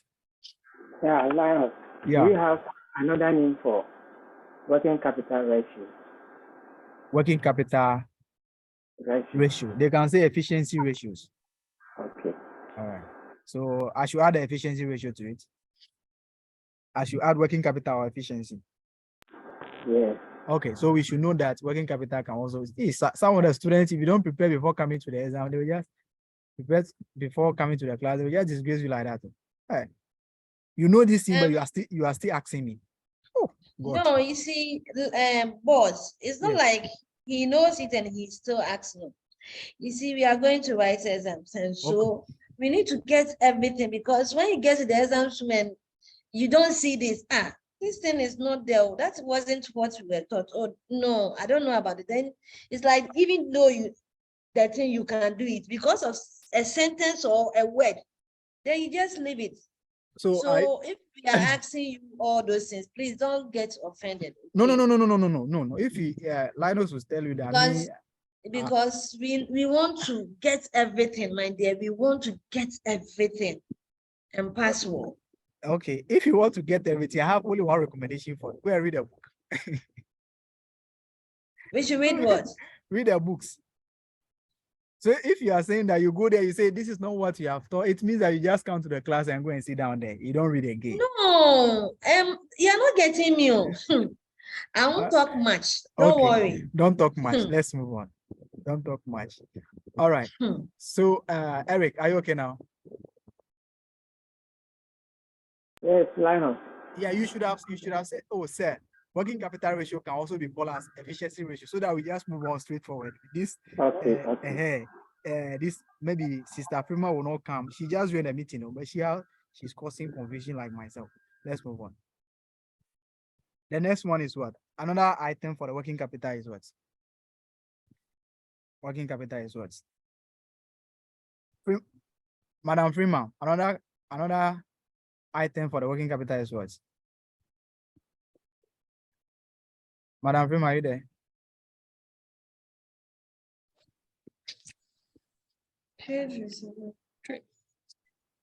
Madam Freeman, I want to hear you talking. Another item for the working capital, Madam Freeman. Receivable. Mami AC. Okay. Madam Freeman, are you there? Or she has left again? I think Freeman has gone off. She has been off. I think so. I don't want to say something. You should come before I say the thing. All right. So the next one is what? Receivables, isn't it? The network is disturbing there. The network is disturbing high. I'm sure. Receivables collection period. Receivable collection period. What brings receivables? What brings debtors? What brings debtors? What brings debtors? When we sell. Credit. Okay. When we sell on credit. Sales on credit. Okay, so the actual ratio should have been average trade receivables over credit sales. But for examination's sake, they will not give you the credit sales. The question will not define the component of the revenue. So we assume that the total revenue is on credit basis. So we just have receivables from this one all over the revenue times what? 300 what? 65. All right. Please, so the actual formula again, I beg. The actual formula should have been average trade receivables over credit sales times 365. But for the purpose of the examination, we are going to use trade receivables and revenue. You won't get anything like that. Yes, they will not give you information that will help you to determine the average receivables and also the credit purchases. They will give you only receivables in the statement of financial position and also the revenue in the statement of profit or loss account. So we just assume that the receivables is already average and the revenue is entirely credit what? Sales. Are we there? Okay. All right. The next item is what? Okay, let's take this one. Should we do all of them before we explain them what they mean and how we should go about them? Or we should take them one by one? One by one. Okay. The payable settlement period. Why do you think we should calculate that? Why do you think we should calculate that? Of what benefit will it be to you as a management of a company? Why do you think we should investigate our payable settlement period? Why do you think we should investigate our payable settlement period? Edu Philip, today you are my friend. Okay, so the payables settlement period looks at how quick as a company you're able to settle your creditors. Okay. Okay. So depending on what goes on or what you are selling, you should be able to, turn it over as soon as possible to pay your creditors when they fall due. So I mean, the higher the number of days, the more it becomes problematic for people to it becomes problematic because you are not credit worthy. Okay. Because if I supply to you and the payment terms is maybe 30 days, okay, as a creditor, I give you 30 days and I pay you maybe on the 45th day, it means that you've gone way above the 30 days that I've given you, and so you are not credit worthy. Okay, and when that happens, it means that nobody will be doing business with you, and when that happens, it means that you have to employ cash and carry, which could affect your cash flow for the business, and so that's what this ratio.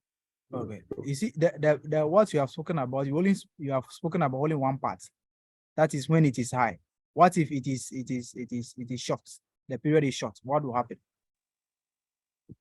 Well, when the period is short, it shows that you are doing some averagely good business.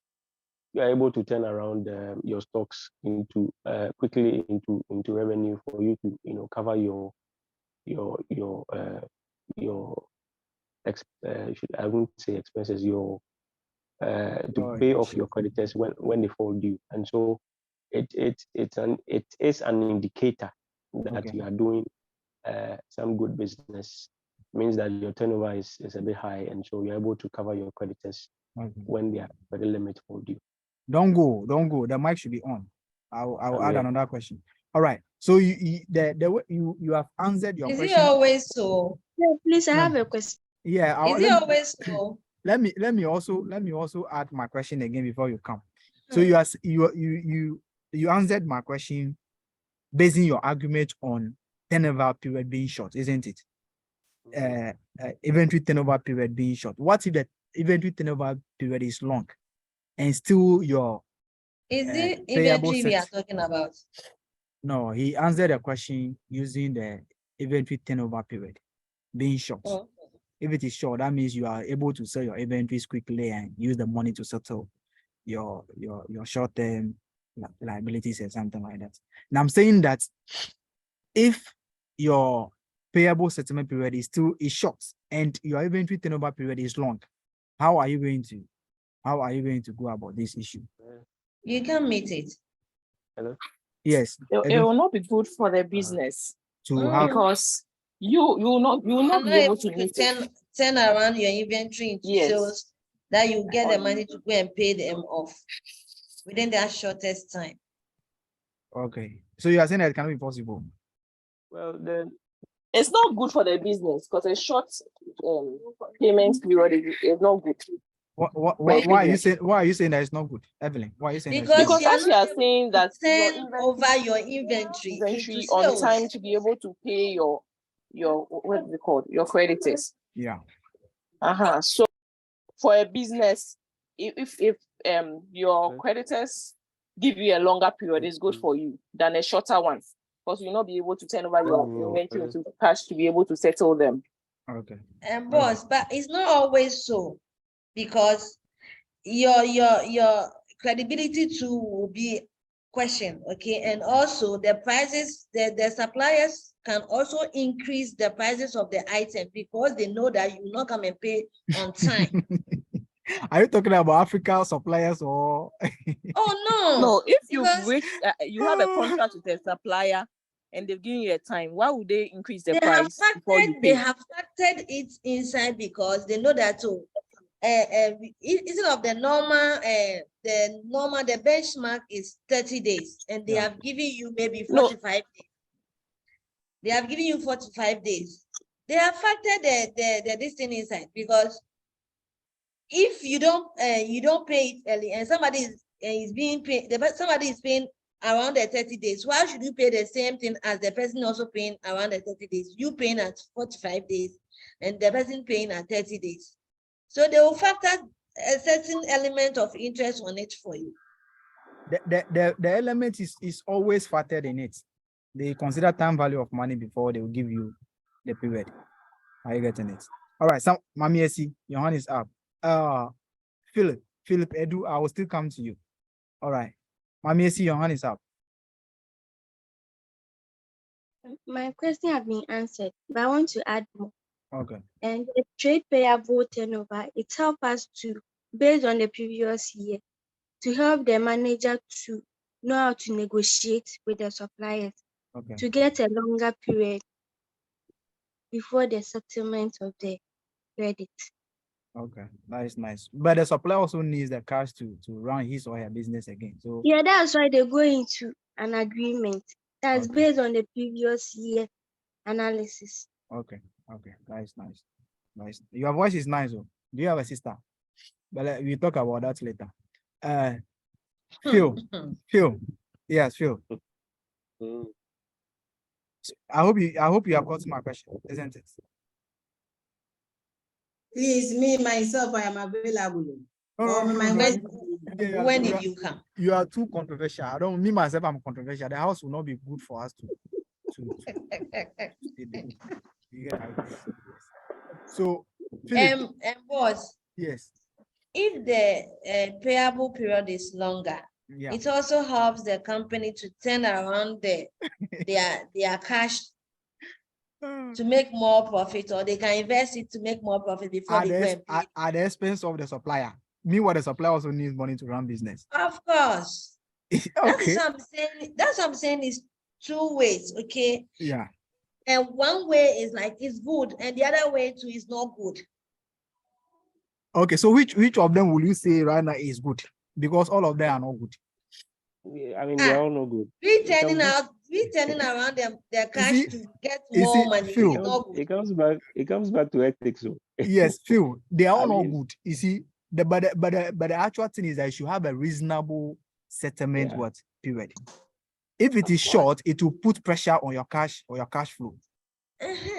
So it should not be short. Even if it is long, you will lose suppliers. People will not be willing to supply goods to you again. But at the end of the day, it should be reasonable. That is why someone says it should be a negotiation between the two parties. I get in it. And you should make sure that you fulfill your part of the agreement. So it should not be shorter and it should not be longer. It should be reasonable. Are we there? So the standard period is what this? Yeah. The standard period, what you think is standard for you might not be standard for someone else, but it should just be reasonable. Based on the agreement based on the negotiation from the two parties, it should just be reasonable. I can't give any standard period. I get it. But it should not be shorter and it should not be too long. It should be reasonable. If it is maybe 73 days. I can think that is reasonable. Out of the 365 days, you are settling your listing within 73 days. It's reasonable. But it should not be like, 73 days is how yes, many months? that would be like maybe 2 months or something. It's reasonable. Or It's maybe more than 2 months. okay, that would be reasonable. But if it should be like 45 and those things, hey, my brother, how often do you sell your stock before you go and do that? Are you getting it? So it should be reasonable. No, like none of the parties to be disadvantaged. You see, don't say you want to use this. No. It should be reasonable. Are you getting it? All right. It should not be too short. It should not be too long. That is it. Let's come to the receivables. Receivables. Should it be short or should it be long? Receivable. Should it be short or long? If it is short, what is the implication? If it is lost, what is the implication? It should be short. Why? To be able to meet your short-term liabilities as they fall due. So what happens to your customers? It should be reasonable. If I if I say something to you and I say 2 days later I'm chasing you for the money, will you be happy? No, I'm saying that it should be reasonable.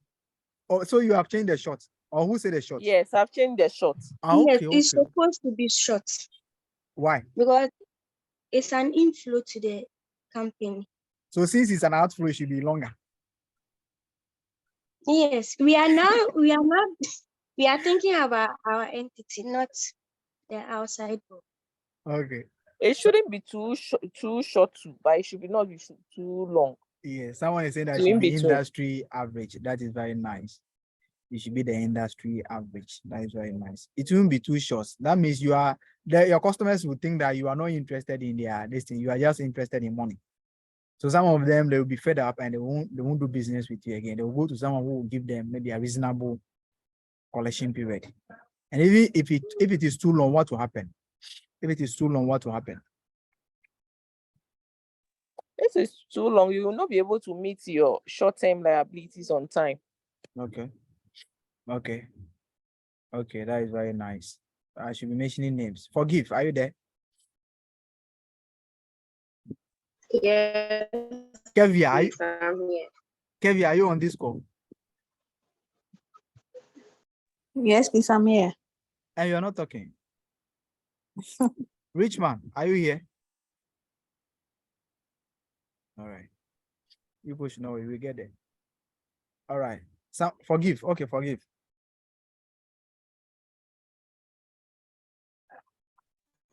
They've said it all. It should be reasonable. Say them. Just say them. Say them again. It shouldn't be too long. It shouldn't be too short. If it is too short, what is the implication? If it is too long, what is the implication?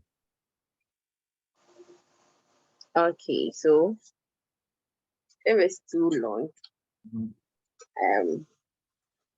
you'll not be able to have money to run your daily activity. You'll not be able to have like money to maybe buy additional stuff. Okay. And if it's going to be too short, that one will be better than it being long. Okay. Because since creditors are paying you on time, like they are paying you before the required time, you'll be having enough cash to run your business. Okay. Since it's going in your favor, it should be if it is too short, it is okay. You are not thinking about your customers. All right. No, you are thinking about your business, how you can make your profits, and So can you make the profit when people don't buy? No, they will still buy. But maybe sometimes it's too short. Maybe you're giving them discount, so they want to pay on time. For the discount is outside the issue. If you are giving the discount, that is one is outside the issue. Why? So it even make them buy more from you. Yeah. For the discount, that one you are trying to encourage them. But this one we are talking as if there's no discount. You see, I'm even thinking that this particular topic should be something that we should do as a consultancy or something, so that people will come and we talk about how we should. But I'm loving the discussion. Let's move on. If it is too long, what will happen, Beatrice? If it is too long, what will happen, Beatrice?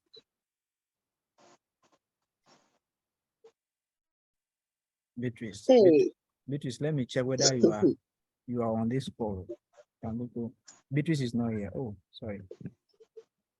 Phil Edu, if it is too long, what will happen? Okay, Linus, you want to talk? If it is too long, what will happen? If it is too long, I mean, like they've said, I mean, you won't be able to have enough cash to run your day-to-day activities. Okay. Paying your salaries and I mean all your OPEX. Okay. Operating, meeting your operational needs. Okay. Okay, Linus, I hope you wanted to say something. You'll be cash strapped. Boss Linus, do you want to say something? I saw your mic is on for some time. Oh, he's gone. Okay, he's gone. All right. So if it is too long, you see, the question is the people, if the thing is too long, are they coming to pay? That is the question. Some people, they will not pay, and the company is going to incur bad debts. I get it. Some people, they will not pay, and there will be an issue of bad debts. So if you want to avoid that issue of bad debts, you should make this one reasonable. You should make this one reasonable. It's not be too short, it's not be too long. If it is too long, you are going to have more bad debts, because some people, they will fulfill their agreement and they will not pay. And you have no choice than to write these things off as a bad debt. But if it is too short too, you are putting pressure on your customers. You are putting pressure on your customers that they should pay, and most of them, they will go to where they will give them a period that they can sell and pay back. Are we there? All right. Let's move on to the next one. What is the next working capital item? What is the next working capital item? What is the next one? Inventory. So for the inventory, we use two ratios for the inventory. Inventory turnover rates. Inventory turnover rates. Inventory turnover rates. Inventory turnover rates and inventory turnover period. Inventory turnover period. Inventory turnover period. All right. How do we calculate inventory turnover rates? How do we calculate inventory turnover rates? Yeah, forgive. How do we calculate the inventory turnover rates? Okay, with the inventory turnover rates, it's your revenue or your sales over your inventory. No, please. No. Cost of sales over inventory. Sorry. Yes. Cost of sales over what? Inventory. Which shall be in average inventory, but for this thing, the question normally give inventory. So we use inventory. Should have been cost of sales over average what? Inventory. So how many times do you sell your inventory to get your cost of sales? How many times do you sell your inventory? How many times do you sell your inventory during the year? How many times do you sell your inventory during the year? Nice. So this is all multiplied by times. It is in times. They are all multiplied by times. Okay. Inventory turnover period is what? Or inventory turnover rates can be also be inventory over cost of sales. Over cost of sales. Inventory over cost of sales. And what do we use this ratio for? Why do we calculate this ratio? Inventory over cost of sales. How many times you turn your inventory into sales? Okay, how long does it take you to replace your Turn your inventory into sales. Okay, all right. Okay, so this one has to do with how often do you sell your words? The number of times that it takes you to sell your inventory. So this is all multiplied by times. So the question can give you inventory turnover, but if they put it in times, then you have to know that they are talking about the rates. If they put it in days, then you have to know that they are talking about the turnover period. Are we there? All right. Another question is they can ask you to calculate the working capital itself. They can ask you to calculate the working capital itself. Are we there? How do we calculate working capital? They can ask you to calculate the working capital itself. Revenue by total assets or working capital. No, it's you add in your receivable, the inventory turnover period, then you subtract your payables from it. So That you is know your that is cash. That is cash operating cycle. okay. The one inventory working capital is the current asset minus current liabilities. Oh yeah, it's true. Yeah. Okay. Okay. So by what you are saying is what? Operating cash operating cycle. Where we add the receivables period, the inventory turnover period, then we supply the payables period. That is the cash operating cycle. Are you getting it? Yes. All right. So what is the time? 9:30. Can we move on to the next one? Please, what time do we have then? Let's do the GRN. Let's do the GRN. The time that we have the CR class, I don't even know. Maybe it's supposed to be 7:30 to. It's supposed to be 7:45. Okay, it's just 1 hour, 7:45 to 8:45. All right, let's do the GRN, then we move on. We have to, at least you have to, I hope all of you have access to the question, the ratio questions. No. Okay, I will send it back to the page again. Is it the one on the page? Yes. Okay. All right, so we just want to get the formula, then we start calculating this one and be going about how to write the reports. So this one, with the strategy that we are using, I hope that we can be able to finish all the things in the syllabus by maybe by mid-June or something, because the ratio maybe next 2 weeks we can finish. And so Linus, can I make a suggestion? Okay. Mid-June. I'm saying that mostly when you are doing the class, maybe you give us the ratios and the formulas before you ask the questions or something. Okay. The questions are too many when we are doing the class. So it's I don't know whether everybody agrees with me, but that's what I think. Okay. That is not bad. I'll look at it. All right. So we have the gearing ratios. Gearing ratios is basically looking at the financial structure of the company. How is the company being financed? Is the company being financed more from debt than equity? If that happens, what is the implication? That is the gearing ratio. So the gearing ratio, basically we have 3 ratios under them. The first one is the interest cover. So interest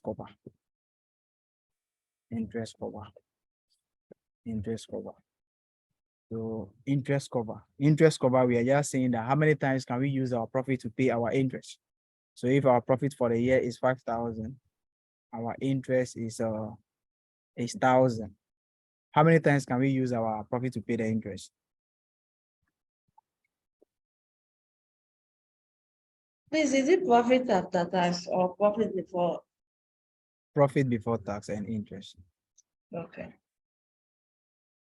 So the profit before tax and interest, before interest and tax is 5,000. Our interest for the year is 1,000. How many times can we use our profit to pay our interest?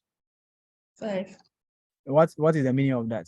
Does it mean, what is the meaning of that? What is the meaning of that? So this one is calculated as profit, net profit before interest and tax over mostly is the finance cost. They won't give you the interest itself, so you can use the finance cost in the question. All right, so we are saying 5 times, isn't it? What is an interpretation of that? What does that mean? As a finance manager, what are you going to say? What are you going to tell your company after calculating the interest cover? You realize that it's 5 times. What are you going to tell them? It means that we've made enough profit to cover our interest or our finance cost 5 times. Okay, so what should they do? What would be the recommendation? Our recommendation is to pay our interest on time. So there will not be any defaults or any default interest accruing to us as expense. Okay, that is for your that is your recommendation to your company.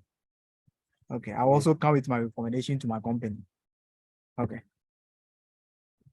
I don't want to mention your name so that that is not your name. So Kati, I don't want to add a Kati here. You say that is not your name. Kati, do you have something to say? Yeah, I said it all. Yeah, I said it all. Say it again. Is that? Sorry, I'm eating, so forgive me.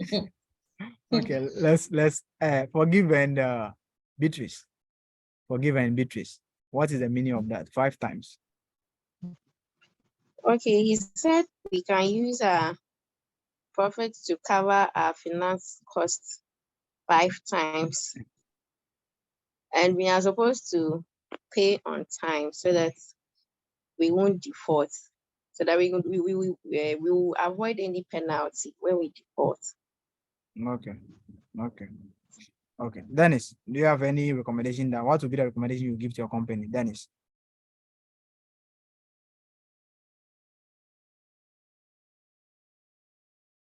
Okay, Derek is not here.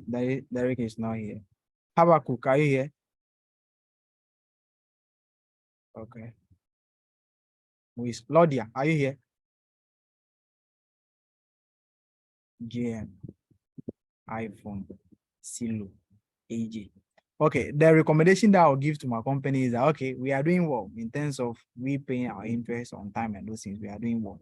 So what I would say is that, okay, we can make, we have enough profit to cover our interest. So let's go and borrow more. Let's go and borrow more because we can pay our interest. We have enough profit to cover our interest. So we can still go and borrow again. You can still go and borrow again. So that if you go, that would be what? That would be risky. Oh, I'm not saying that we should go and borrow more and the interest will be more. At least if you want to do something and we can still, we have the ability, we have the, how do they call it? Those teachers. Some people, they have been saying that they are something, like they have something that they say affordability, isn't it? Yeah. Yeah, we have more affordability to take more loan, but just that we should not go and take more. But we can still borrow again because even if after paying our interest, we can still have some small coins to cater for our day-to-day activities.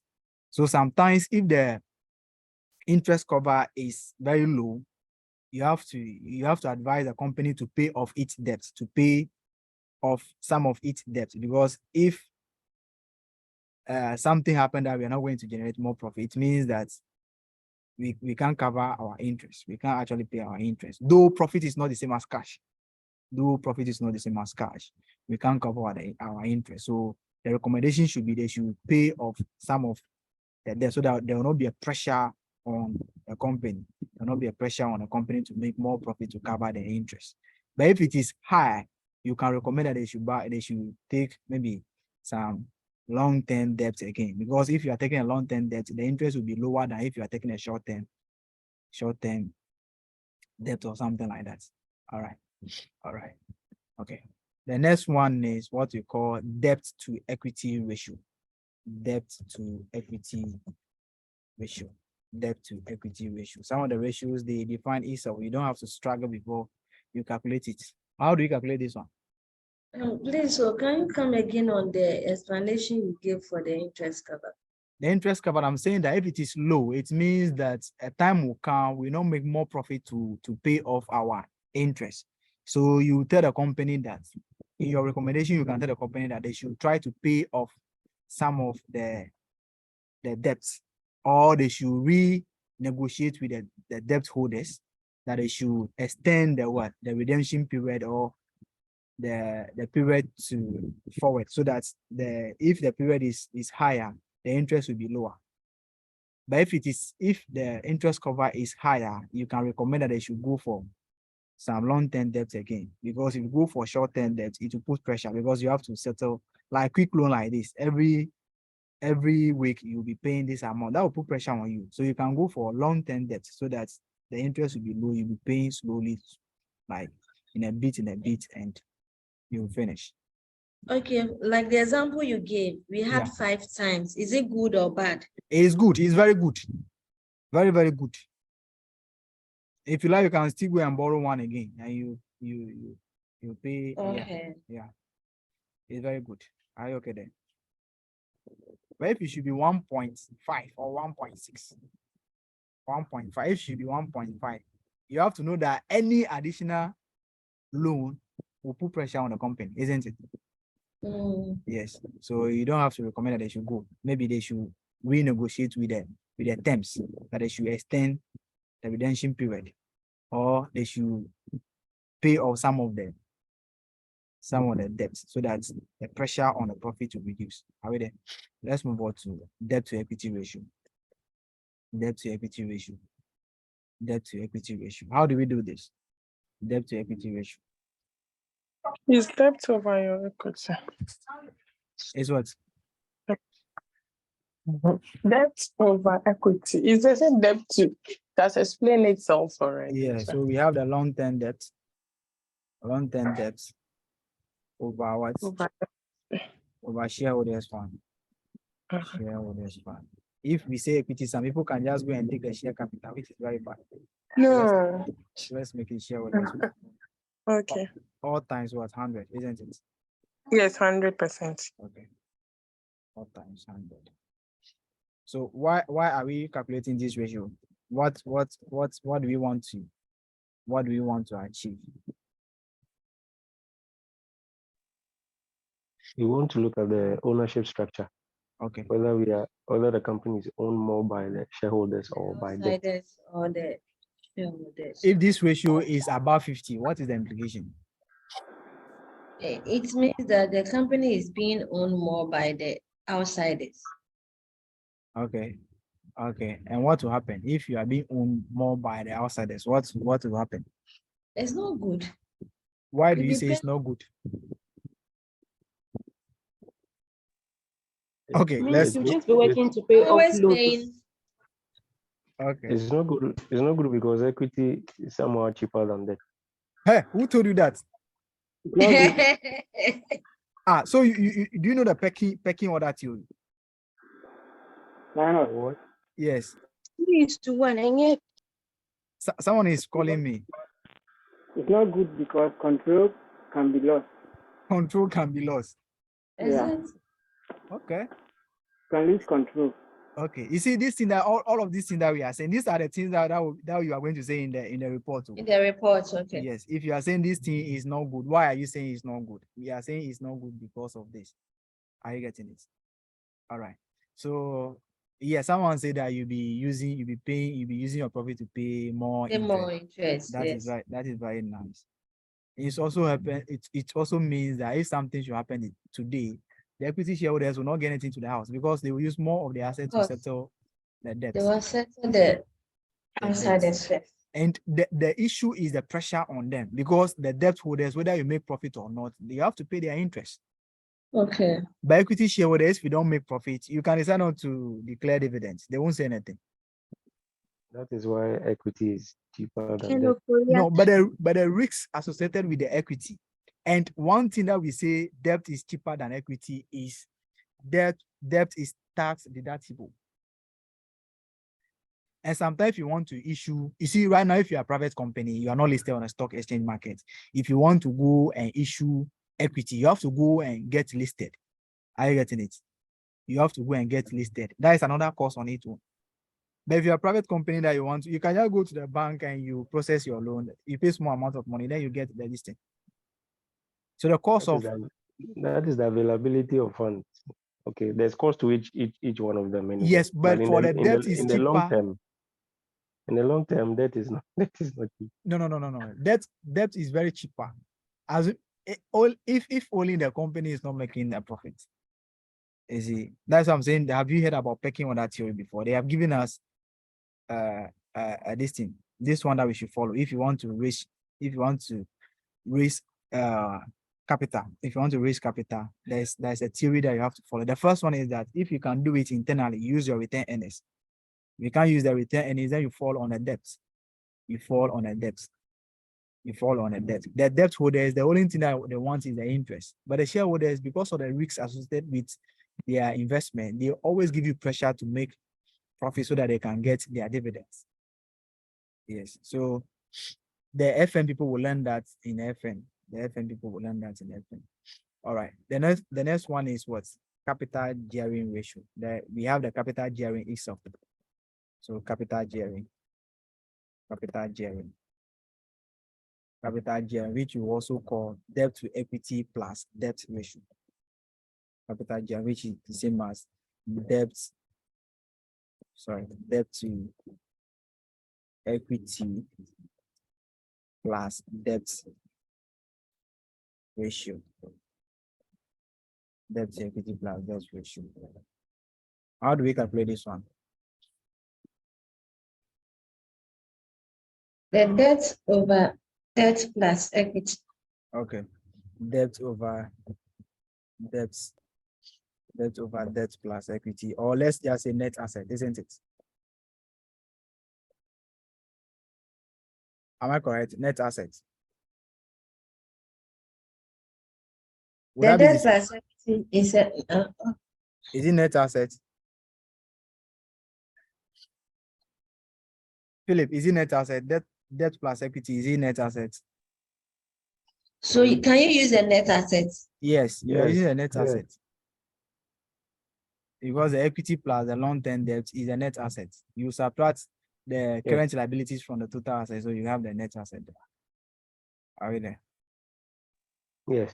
Okay. So these are the ratios that we have to look at. We are going to look at the investment ratio next week. Then we just solve the question. We just solve about 3 questions. Then we are good to go.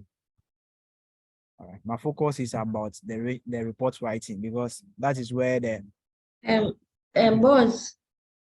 Hello. My name is Linus, not boss. Okay, Linus. All right. Please, what if they give you another way of use what if they say you shouldn't use the net asset? What else can they use? What if they say you shouldn't use the net assets? Yes, please. Then they should define how you are going to get your debt plus equity. Then you can still use the debt plus equity if you can get it. But at the end of the day, that will still give you the net assets. Okay. So I'm not saying that the formula is debt over net asset. Anyhow, you are able to get a net asset. It can be shareholders fund plus long-term debts. I don't have a problem with that one. But the question is, how do we get the correct figures? Are you okay then? Okay. So in a question, they can ask you to use a particular formula. Yes, the examiner can define the formula for you. The net profit margin, examiner can say net profit, then into bracket after tax. So you forget about before tax. Are you okay? Okay. So sometimes the question itself will define the question. Okay, so what if there are silence on it? Can you use any of them? Yes, then you use the one that you think is the one that you know, the general one given to you. You just use it. Okay. Can we move on? Thank you. All right. So basically, these are this thing. If you're having problem with the ratio, maybe before Saturday, just go look at how to like their formulas, how to write them, because they're not going to give you the formula in the exam. You have to come with the formula. So you can go through them again, or if you can derive a way of remembering them, you can do that. You can do that. In any case, you are going to calculate the ratio and use the ratio to write the reports. It's very important. The ratio, calculation of the ratio and getting the actual figure or the accurate figure is also important. So next week, we look at the investment ratio. We look at an investment ratio. Then from that place, then we start solving questions. Actually, 3 questions should be okay. 3 questions should be okay. Let me say this thing again. In the exam, they can give you the ratio. We have so many ways of doing the comparison. It can be intra-company comparison or internal comparison, where you want to compare the performance of the same company over years. So you take 2021, you compare with 2022. That is internal comparison. You can also do this comparison with industry, the industry average. Every industry has its own average for any of these ratios. So you calculate the ratio for the company, you compare it with the industry average. Is the company doing well, or is the company not doing well? You can also do what we call intercompany comparisons, where you compare the performance of 2 different companies. So in the exam, you can see a question on any of the 3 that I've mentioned. Are we okay there? And they can give you 2 companies against the industry average. Okay. Yeah.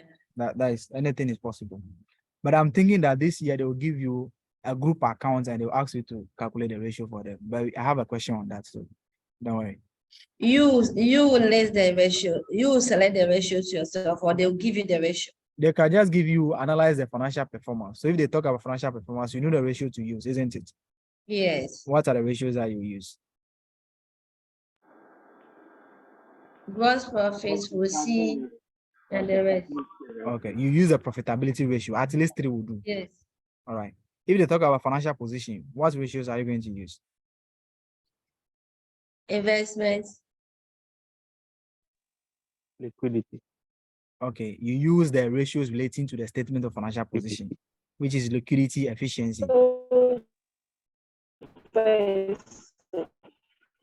Okay, so you can use 2 liquidity, 2 efficiency, 2 gearing. You are okay to go.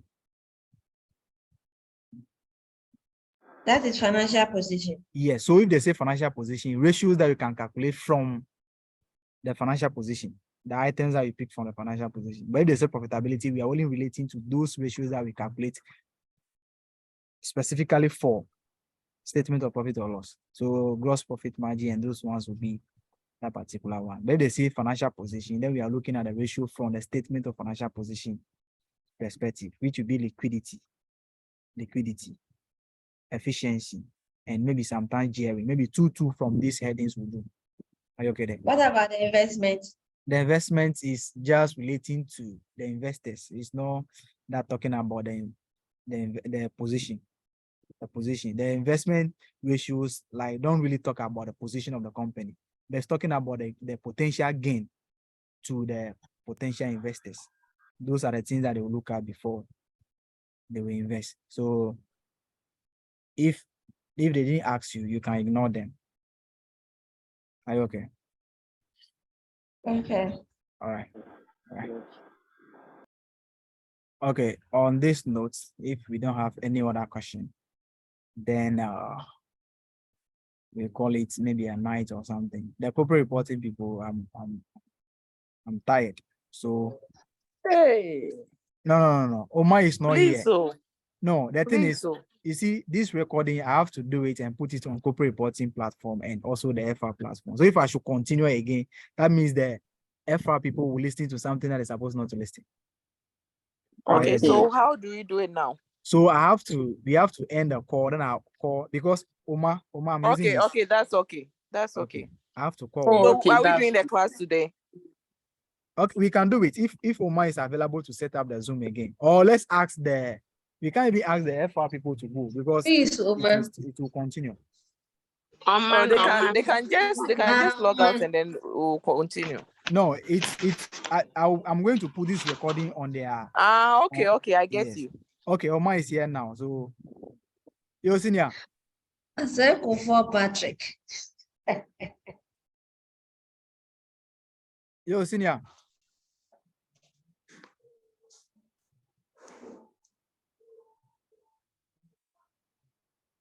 Omar.